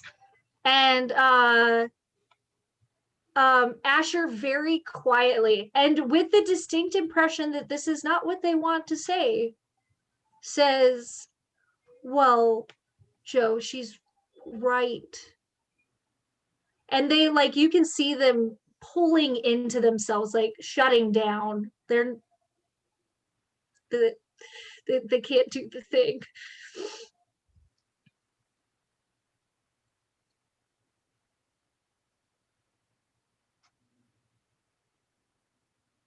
Okay. I have a question. Yes. So one of the effects of magic is that you can banish a spirit or curse from the person, object, or place it inhabits. Could, along those same lines, could that be used to like dispel like glamours or illusions or Yes. things like that? Yes. Sweet. Uh-oh. I want to try to do that discreetly. Okay, roll weird for me. So you're gonna Discreetly. disenchant Asher? Yes? Kind of just focusing at the whole room, but if I have to choose like a specific single person or object, it would be uh creepy lady. Not necessarily Asher themselves, but the one that's doing all the creepy talking. All right, lay it on me. All right. Would anyone be opposed to me throwing a d6 on that to make it a full success? Go nuts. Nope. Go Go for ahead. it. Okay. I am going to do that. Just to I'll roll it to see if it's. Oh yeah, that is a advanced success. Yes! Super success. So you are very good at discreetly casting your spell, and it takes a little bit of time to begin to gather momentum. And Oh, evil laugh. okay, I'm trying to think of where to start for how this. So, I don't know if you've ever boiled viscous liquid before. Yeah. But the entire scene that you're standing in begins to kind of boil and percolate like that, where bubbles begin to form across, and I might have a hard time explaining this because this is kind of phobic for me, but here we go, YOLO. Bubbles begin to form across all of the surfaces of everything, including the three other humans that you've been sitting with, except for yourselves and Asher. And as this ripple and this wheeling effect begins to kind of come more into an action or an active oil, Asher actually tips back in their chair, spilling backwards in fright of whatever this is, but with their eyes never leaving the woman that was standing beside them. And the woman herself seems to be the most affected by this magical, this dispelling. Her body begins to kind of twist and peel apart, like her fleshy shell bits begin melting off, and the dreads you realize are actually coiling snakes, and a large leviathan body spills out from where her legs used to be, and her tail was in fact the table that you were sitting at, and the the Medusa's snakes that have come and settled down instead of the dreads unfurling from their bun all rise up in an agitated, aggravated manner of several vipers ready to strike. And in so doing, they reveal the rest of her face. And for the bottom of half of her face, she still has those beautiful poison red lips, but massive fangs have extended out, and her jaw is just dislocated enough to fit everything, and a tongue is slithering back and forth between these. Your mic's mic going is. out. And the bodies of the snakes It's going out again. It's real bad. Sorry. Sorry. Is that better? For It now. seems to be. For the moment, the like feedback and fading out seems to be coming and going. Weird. I wonder if idea it's why. in the electronics. It may be. But to expose the rest of her eyes, and she has 4 eyes, 2 sets, and both of them are impossibly wide like a snake's. I don't know if you've seen pictures of a tree viper, the beautiful lime green ones with the yellow eyes. That's what her eyes look like. And they are set in what should have been a human skull, but it is too small for these huge eyes. And she screams in absolutely no she doesn't say anything. She just shrieks at you, and Asher cowers before her. The moment Asher was down, Joe was like following them to like cover Mare them. just has that expression, like if you've seen The Emperor's New Groove when Kuzco's like, what? Somebody's throwing stuff. Like that's the expression on Mare's face, like, oh, this is a strange occurrence that I have no idea about. Don't be suspicious. Yeah. What? What is this new development that I'm just now understanding? Is she going for Joe or is she going for Mare? She is actually going for Asher. Ah. Oh well, no. Shotgun time. Hell yeah. I might hesitate, but no, I'm gonna attack.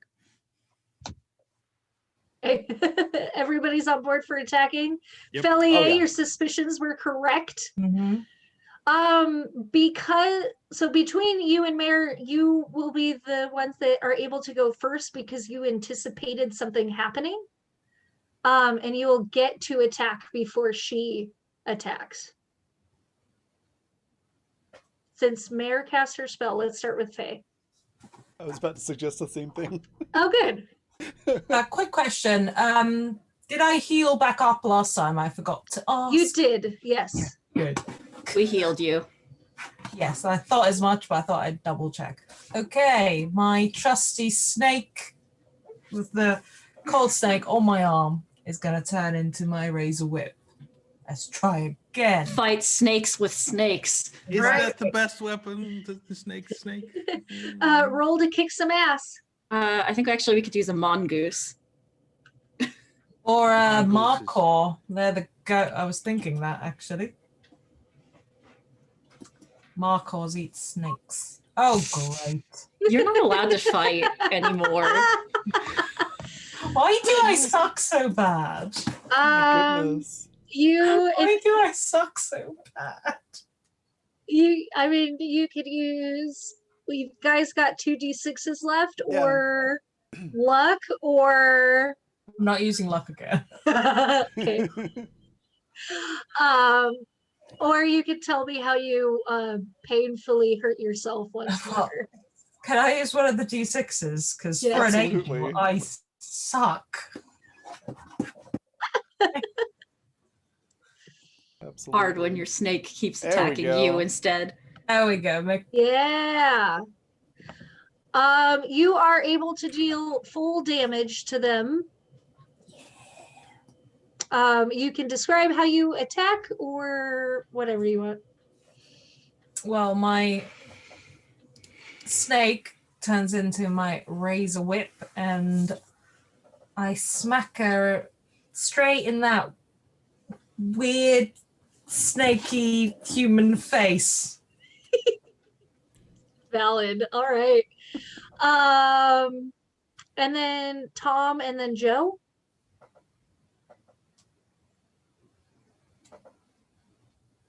Tom, how would you like Yeah, to attack? I'm considering how I'm gonna attack. I'm not sure. Oh, I think I'm is gonna Eric intercept some last, kind or- of attack.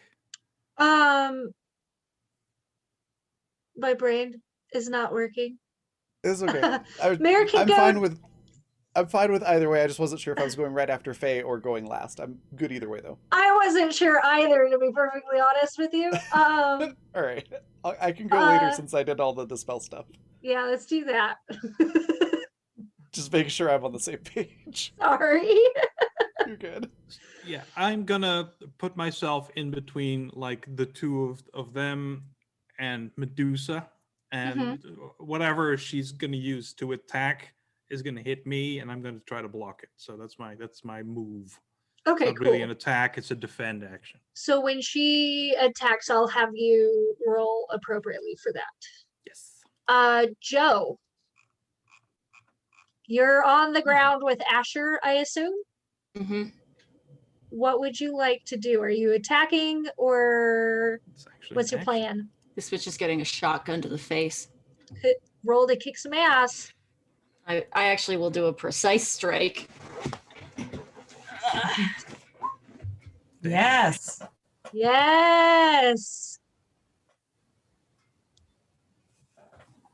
Come on. We're lucking No. that. We're lucking that. So my shotgun does 3 harm. It is messy, and I get to inflict another +2 harm because of my precise strike for a total Okay. of 5. Damn. Joe is mad. Okay. All right, that's perfect. Your luck special ties right into this. Oh, yes, it does. All right, so you blow part of her tail away with your shotgun blast, and she is just meaner than piss and vinegar. Mare, it is now your turn. Okay. Probably Joe yelled something cool like, "You stay away from my friend." So Crazy so snake far, bitch. nobody seems to be like turning into stone or anything so far, right? Not yet. Okay. Can I use my cool abilities to make things cold, to make like an ice mirror in front of Medusa? Yes. Okay. I'm gonna try that. Mixed success. You are able to do it, but it causes a glitch, or something goes wrong, or it doesn't go quite right according to what you had planned. Okay.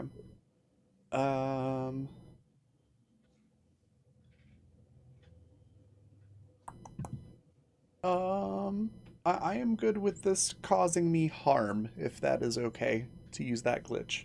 Yeah. I don't know what the equatable harm would be. Probably 2. Well, it says you take 1 harm, ignore armor. Oh, okay. Okay, cool. Fair. Um, Sorry, I don't I- have my book open right now. You're totally fine. I'm thinking like maybe in projecting the ice, a sharp piece of ice just like cuts her or something like that. Okay, cool.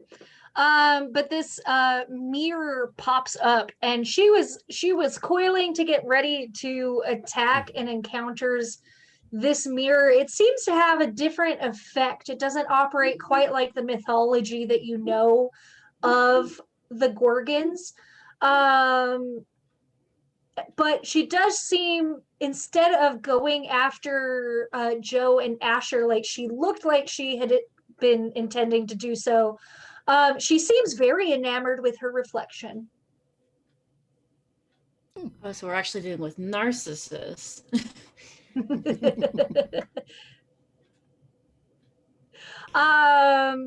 But she misses her turn. So it would go back to Faye at the top of the round. Okay, since my razor at the moment, No. There we go. I'm going to turn myself into a Markor, which is one of those massive mountain goats that eat snakes. Nice. Big arms.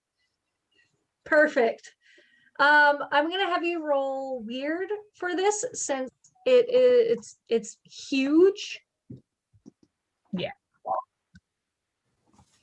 And I will include that you are also able to attack as you said it's a Malkor? Markor, like Markour. Markor. Markor. Anyway. Okay. Markor. Big so you goat. big goat. You are able to attack her, but this draws her attention off of the mirror and around. And you deal her 2 damage in your wrestle. Stamp.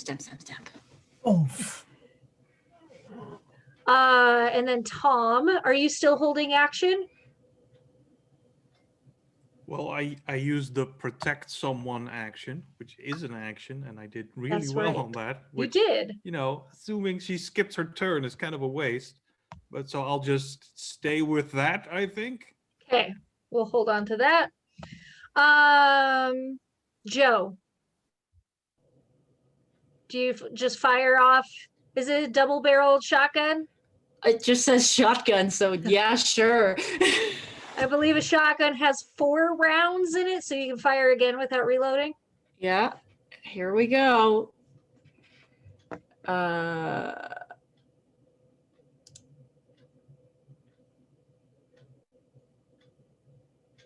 Oh, whatever. Yay! Continue to hit the lady. Yay! I am like aiming for weak spots on her, which is why I get to do all of my damage. So much damage. So she seems far more agitated, and when you fire at her, she strikes the mirror down. The mirror doesn't completely break, but it does fall over and it's no longer impeding her. Mayor, you do get an additional turn before she attacks. Okay, cool. Cool.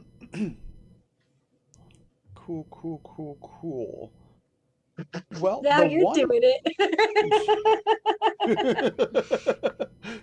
It's true. Sorry, go on. Contagious. No, I always do that when I'm thinking. If I'm trying to think of something that I'm doing, the last thing I said, I will usually repeat it until my brain catches up with what I'm trying to do. It's loading noise. So another of the magic effects that you can do is trap a specific person, minion, or monster. So since the mirror seemed effective in distracting her, what I'd like to do this time is try and encase her in these mirrored surfaces made of ice. Ooh. All right, roll for it. And if by some chance I get super success, I have an idea of what that could mean, but we'll see. Nope, mixed success. I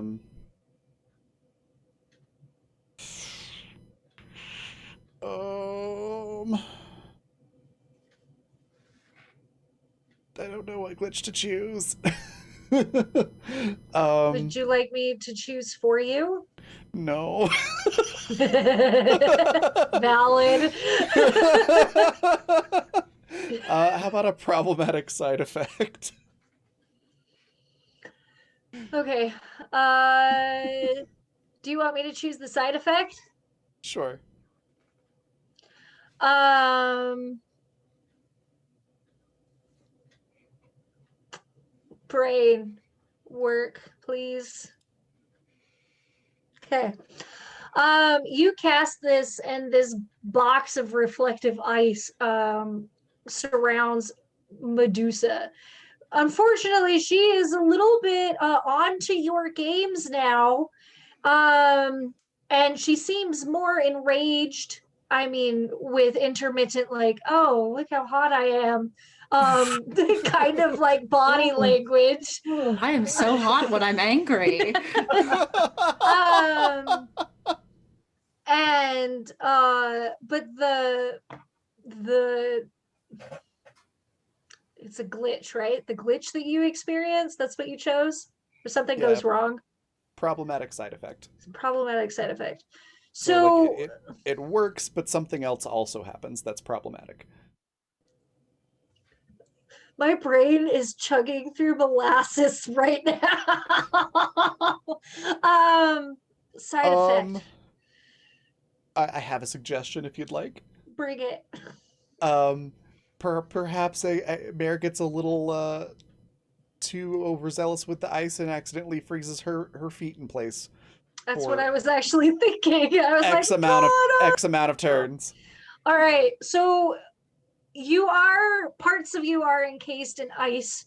And unfortunately, you are going to have to work the ice off before you can focus on casting again. That'll be it. Okay. So miss one turn. She is instead going to dang it. I really wanted her to at least attack somebody. Sorry. I'm ready to get attacked. I know, that's why. Well, Tom let's is go. here for it. She's going to use her huge snake tail and actually try and drive through the corners or the weak spots of the ice on this box. She is able to crack it down and eventually slither out of this small opening that she's made. And from that opening, she actually coils and springs towards Asher and Joe, encountering Tom first. Is that correct? Excellent. That's how Yes. protect somebody works? Yep. I take the damage, and since I rolled really well, I take less damage. Okay. Did you get a 12? So you you will take 2 points of damage. Already and reduced, or already reduced. okay. So then Oh, it no. reduced even further since I'm immortal. That's good. Um, Girl, she's strong. And you will begin to experience a slowing of your limbs. Everything begins to slow down for you. Your reaction speed and response time is half is what it is, and you can almost feel like it's getting worse. Perfect. So I imagine this as her lunging at me, and like all her little snake hair thingies biting into my body at once as I just stand there like, no. Yes. And as they all take hold and inject my ghost body with poison, which apparently works because Dreams. I'll look back at Joe to make sure she appreciates what I'm doing. Because that's the whole point of this. Oh my god. Is this good enough? I just want to be your best friend. And then I'll focus back on the thing. All right, Faye, it is your turn. Medusa doesn't look like she's doing so hot either. She has several broken, like her part of her tail is like corkscrewed in a way that doesn't look right for snakes. She's got bruises across her weird like her arms and her upper body. And she has like shotgun blasts that have torn through part of her snake body. I am going to say in my goat form and attack again. Yeah. Death joke. We're just going to keep your roll from last time, and you will do an additional 2 points of damage because she is currently wrapped up with Tom. Poor Tom. Crushed snake. Do I roll? No, you will not roll. You've done 2 points of damage when you attack again. We're just gonna hold on to that Yeah. what we did last time. It is Joe's turn.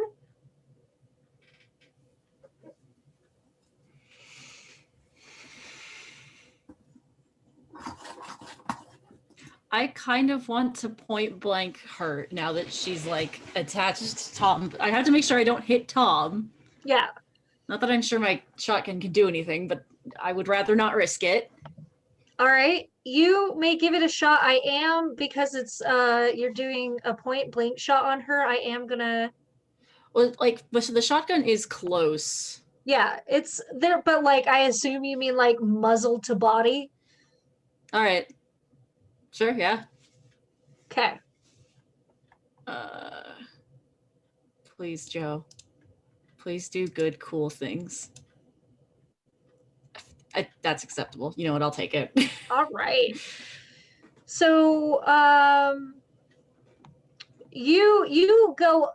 You manage to get up there, muzzle pointed into a part of her body, and right before you pull the trigger, she looks at you, and part of the snakes that have attached themselves to Tom disengage and start trying to attack at you. It moves your gun just a little bit, and instead of blowing off what would be assumed would be a primary part of her existence, you obliterate part of her lower body instead.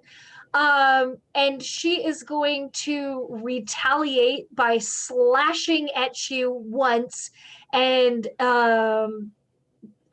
fleeing or trying to flee. Okay. Can I have you roll cool for me, or act under pressure for me? Yeah.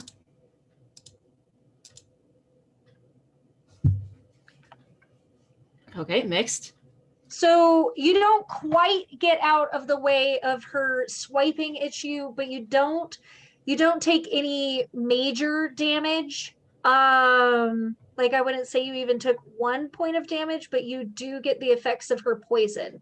And she escapes, or tries to escape. She retreats back into the wood, or this garden that's a little bit more dense than the rest of the area, and tries to retreat into the darkness once more. She's got hold of me. I'm not letting go of her. So tough luck. Taking Tom with her. Yeah, tough luck, vampire snake lady. I don't know if it's my turn, but I'd like to attack her. All right. It should be Tom's next, yeah. Yes. So Tom, how would you like to attack her? Well, she's biting me, and anything that bites me, I can touch and therefore drain. All right. So is there a roll for that, or it's just my how I fight. Okay. So I'm gonna have Love you that necromantic tag. Yeah. Kick some ass, I believe then.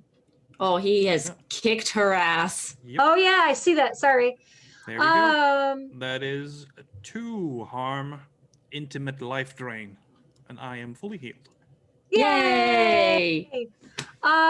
She collapses, and disengages with you, kind of like flings you, or attempts to fling you across this not as manicured garden. We have established that she's able to touch me, so that works. And she actually burrows into the ground, essentially completely leaving the fight and leaving the rest of you. Joe, you are feeling like you're slowing down. That swipe kind of gave you like a momentary ooh, and now that you're moving and stuff, like everything just seems to kind of like slow yourself. Oh, Joe's Um, legs are just gonna give out. Cool. She's on the ground now. Now we'll come to your aid. What about the rest of you guys? Tom, you've been flung into the wood, or not the woods, the overgrown garden. I assume I just sail right through a tree and Yeah. then like sort of catch myself, and I'll try to go back and see where she went. Look underground, but obviously I can't see underground, so I get lost. I try for a bit and then I come back out. She is gone. Yeah. Mayor's gonna probably use like a fire spell or something to melt the ice that's got her stuck in place. And then go check on Joe. I'm gonna turn back into humanish. I love it. So Joe hasn't been poisoned quite as badly as Tom has. But they will both be experiencing the same effects. And really it's just like, it's not enough to slowly you completely, but it is enough just to make you really groggy, kind of like how I feel today. When all is said and done, Asher uncurls from the fetal position that they had kind of, the cowering position that they had taken on the ground, and looks around. That the and they look at you, Joe, with what you are sure is a great deal of shame and embarrassment. Joe, like, we're just gonna go with the hilarious groggy Joe. And she just like grabs, she's like, Asher, come here. Asher just quietly does the thing. It's like, okay. Mao digs in her backpack and produces what looks like hard candies and hands one to Joe, and then goes in pursuit to look for Tom. I think, slowly drift back to the camp at that point. When you encounter Mao, she will give you a hard candy. You know, I can't eat anything, right? It's not gonna do nothing. You can eat this one. Just try it. I'll give it a whirl. It works, and it slowly begins to help with your sensation of slowness. I'll eat it. Thanks, Mao. She gives you a high five. I'll Faye, attempt to high five her. It goes right through her. Yeah, well. Faye, what were you saying? I was just gonna go to Joe and see if I could lay on hands and make her heal her up a bit, get rid of the poison, perhaps. I'm gonna like eat, I'm eating the hard candy, but also like one arm around Asher, just like petting their face. The hard candy I'm does sort of awkwardly take a trying to while. get hands in between the hands. That's funny. Yeah. Perfect. Mare, what are you doing? Well, now that Joe seems to be taken care of, Mayor's awkwardly backing away from the Joe and Asher embrace. Again, returning to the, something emotional's happening with my friend's family and I'm not involved, but I'm still in the room. Oh shit. So probably just wanders back over to wherever Mao is, like, guess I'll just stand here. Mal essentially does the same thing with you, like, okay.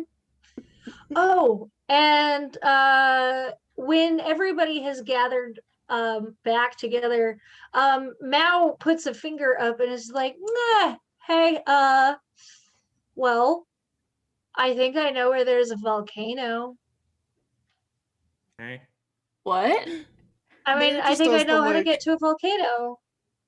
Slow head turn to look at Mal like you what? How? Well, I map? mean, no, it's not a map. I don't really know if you want to know how I know where there's a volcano, and I also don't know if it's the right volcano. But you want to give it a shot? I mean, we trust Take you. us there. Take You've us never there. steered us wrong before. Let's see if Mal can do this. I mean, you did kind of inadvertently lead us here. That good or bad? Mare's just I mean, internally like- going. Persephone seemed good. I'm sorry, What's she guys. doing here then You're in this good. nightmare scape? Mare's Tom, just do you need me to heal you? I'm good. Thanks, though. You internally. also are a good friend. Thank you for stopping her. Yeah, you're welcome. I appreciate you. Thanks, buddy.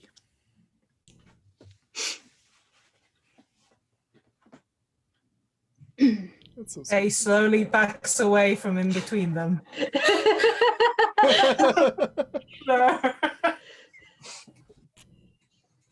Love that. Doesn't get many social cues, but she got that one. Raven, what were you gonna say? I was just gonna say internally, Mao. Mare's looking at Mal, thinking and maybe muttering some of this out loud, but just quietly. It's like, we're roommates. We live together. Like, I should know the same things that you know. When did you go out to a volcano? It's just like muttering this, trying to put all the pieces together like a murder board gif, like energy to this. Mal just like reaches out and air pats you on the face. You know she has a life outside of you, right? Like her whole life isn't just inside your apartment where you sit on the roof and glare at people. None of us left the city. Right, but it's a big city. I'm I fairly certain we don't have a volcano in the city. No, I but there's reserve the other right. stuff. Not to answer that question. What? And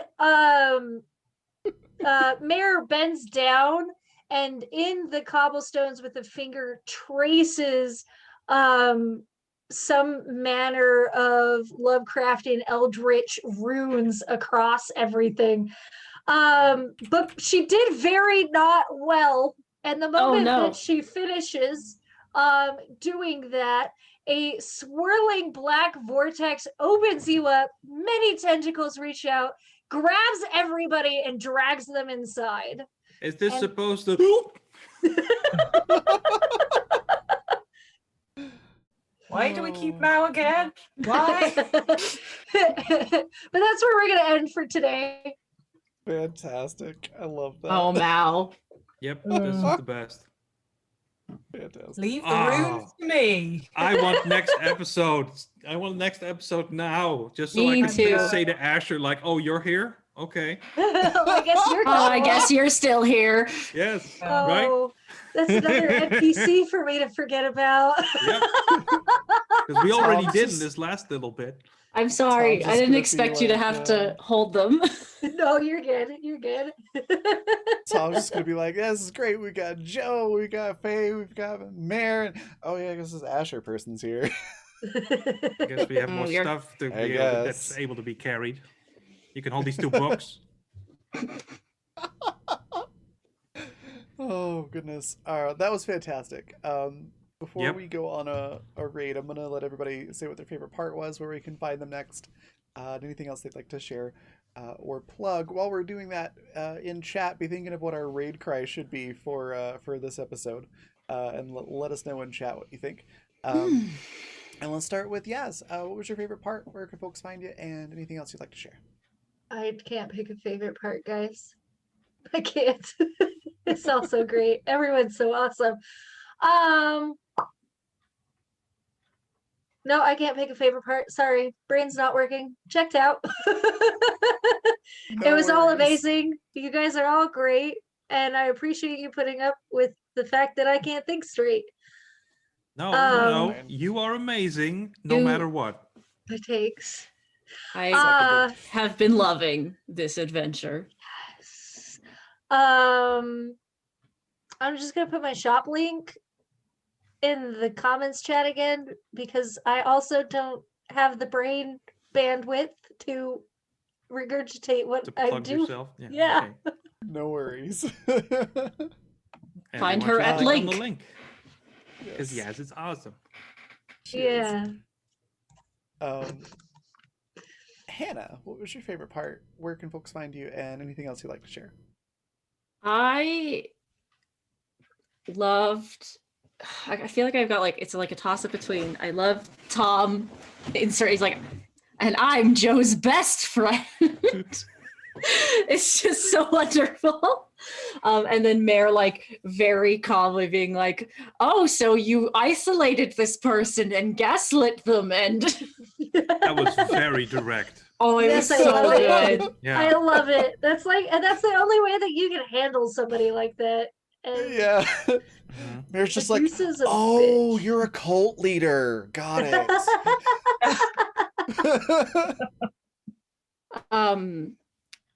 You all can find me. I will be back tomorrow for at the same time slot, the noon Mountain Time for Time Travelers, in which I will be playing Elizabeth, who is likes magic and dislikes rules. And then obviously I look forward to seeing you all again next week. Yay.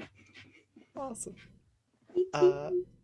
Nina, what was your favorite part? Where can folks find you, and anything else you want to share? I think my favorite part was when Joe first reunited with Asher. That's very moving. I was A robot. really felt Yep. that for Super robot, Joe. but That was lovely. we still understood it, I think. To watch. Mhm. Before it all went off after that, but why did it do this? Oh, we can hear you now. Why You just indeed. your There camera's we go. frozen. Good. Oh, there we go. I think we're all back. That, like I said, Joe's reunion with Asher was very touching, very moving. That was lovely. That was my favorite bit of this week's episode. You can find me on my address, and I shall put it in the old chat box there. And I'll be back next week All doing angel stuff. right. Angel Fantastic. stuff. Can't talk. I'm busy doing angel stuff. Exactly. It's like hot girl shit, but Exactly. more magical. Whip- Yeah. Whipping myself in the I'm face. busy. I'm doing angel shit. Oh my god. Oh. Listen, Faye is iconic. Oh, absolutely. Thank you. I tried. Paladin. What was your Yes. favorite part? Where can folks find you? Well, And anything aside else you want from to share? all the stuff I did, which I loved. I love the description of the snake thing and the owl. Like, yeah, it's amazing at those as usual. But I think my favorite thing was Anina struggling with the dice, because that just continues to be Sorry? a nice through line. Your struggles with the dice. I think I love that the most. Because it's such I a just suck character at thing being at an this angel. point. Like, it keeps happening. Yeah. And you keep being very surprised every time it happens. It's just the best. Faye just wants That to was fight fun. things and instead continually smacks herself with Snake. Yeah. It's like, I'm cool. And then the dice say, Yeah. no, you're not. No. We're very sorry to Yeah. inform you. I do poise, and then I got to do something, and it goes wrong. Yeah. I'm This here is for the such a great show. comedic relief. Mhm. I love this episode. This was such a good thing. Like, I went all out with this stuff, like within reason, and I hope it didn't go too far. No, Don't you're think great. so? Yeah. Okay. Good. That's I'm good. fantastic. I'm worried about you. No, I'm fine. All right. This is fun for me. Yay. So, where am I next? You may want to check out the talk I did over the weekend on Polished channel, where I talked about alignment with Jay and Polished and Par. We talked about like how ethics in general show up in RPGs and with that's the really alignment cool. system in general, which is It was really cool. yeah, it's a thing I'm really passionate about figuring out what the right thing to do is. This character is not a great example of that all the time, but I know he just doesn't. Uh, Next Sundays, where I play over on Uncanny Adventures, where I play Holt, the paladin tries to make friends with all the evil pirates. We are still in a big trouble. We had a large fight in a bunch of caves that were underwater. Like, we're all over the place. There's bad guys and traps everywhere. And I thought we were going to die last time, but this time for sure, everyone's going to die. TPK, tune in. There might also be the thing on Saturdays that's starting. I forget. I think I have a Mass Effect game coming up where I'm going to play a badass mercenary. And he's old and his son's out to get him, but you know, that's just the way things go. If you're a shitty dad, your son shows up to kill you or has other people do it. Just the way it is sometimes. Yep. That's family. They either love you or try to kill you. Only two options. Yeah, those are the options. No middle ground. Yeah, and then Tuesdays, I'm back on Polished Cryptids channel, playing Domrain, the Githzerai noble fighter, where we are still traveling. And we've had a lot more discussions and training recently. Like, we filled the void this week with me GMing a one-shot, which went really well. Should all be good. And then I'm back here, which I am looking forward to for more butting heads with Asher. And figuring out how come Joe never told me about this person. Like, what the fuck? I thought we were close. I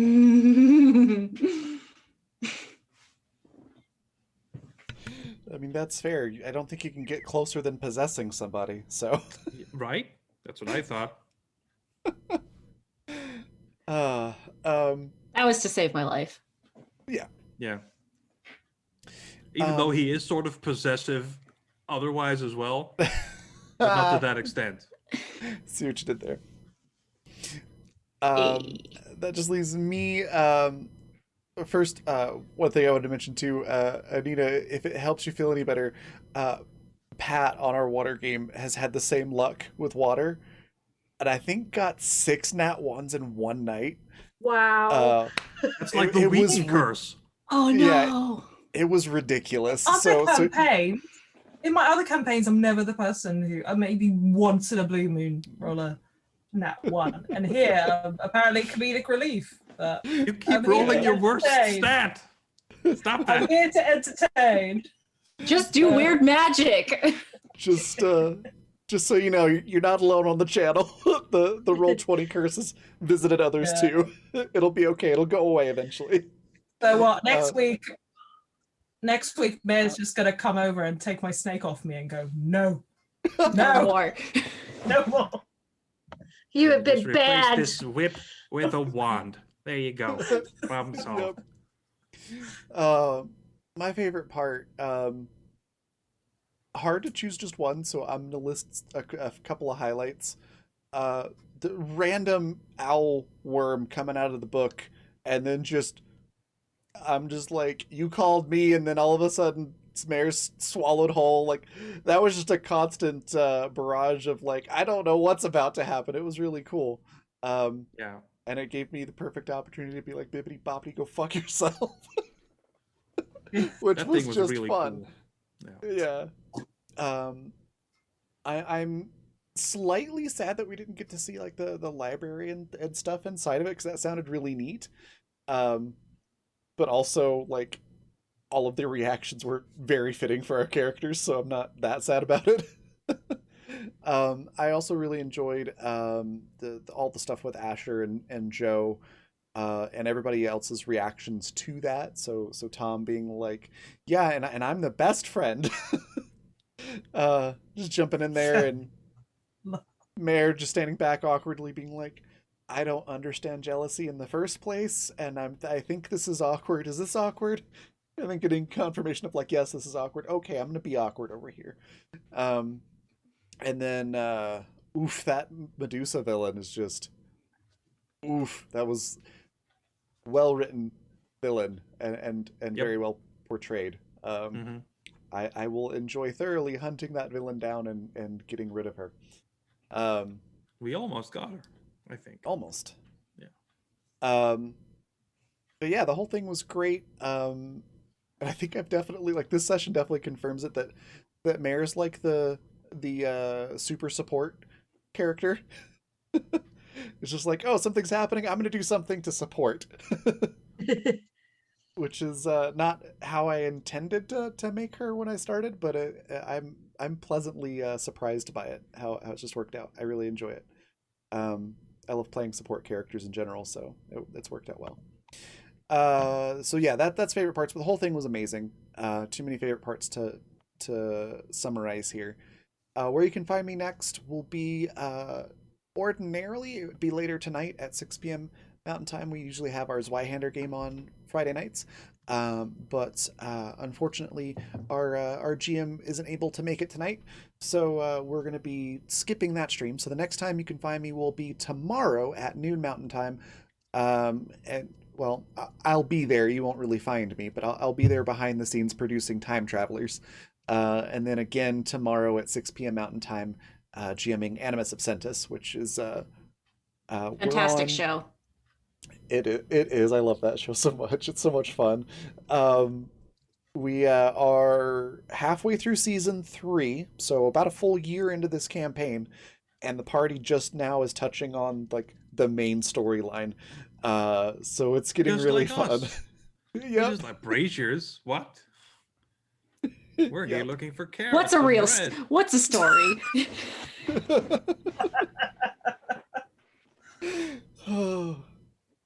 Anyways, it's gonna be a blast. I really enjoy that one quite a bit. We've got a great cast and characters over there, so definitely check that out. Other stuff to talk about: sponsors, Fundamental RPG. Um, if I can type, there we go. Fundamental RPG and Intrepid. Both of those can be found at coffee.com/raven/shop, just like it says at the bottom of the screen there. Just add /shop to the end. Second edition for Fundamental should be out, if not later today, then by the end of the weekend. It'll be available in PDF and paperback. You can still pre-order at that site that I mentioned. And then Intrepid is adventuring gear for IRL. So if you enjoy athletic, outdoors, or casual wear with a tabletop theme to it, definitely check that out. There's a lot of really cool stuff. Yaz has actually been using I noticed has been using the travel mug that we have today. Yeah. Ta-da! Yeah. It's cool This is stuff. my go-to gamer cup. Yeah. Did you say goatee? Go-to. I mean, if I could have a goatee, though. Oh my. They just had a goatee. I mean, fair. A real one. Faye's Oh goatee my would be so God. much more lit than mine could ever dream to be. Where was I? I'm sorry. Past episodes. If you want to catch up on previous episodes of this show, or any of the other ones that we currently are running or have run in the past, if you go to YouTube and just look up Black Feather Guild, Black Feather's all one word, so Black Feather Guild, you should be able to find us right on there. And then very, very soon you'll be able to find all of our content on the Fantasy Network, which you can find at watch.thefantasy.network/videos. As well as we are currently on the Fantasy Network Twitch team. That is, I don't know why that was hard to say, but it was. So yeah, very cool stuff. We're gonna go on a raid, as I mentioned. There is our raid cry. Feel free to copy and paste that into chat. And let me just make sure she's still streaming. She is. We're gonna go say hi to Virginia over at Tabletop Horde. Fantastic person and streamer. Give her a follow if you're not doing so already, and throw that raid cry in there. And I will see you all tomorrow. Bye, everybody.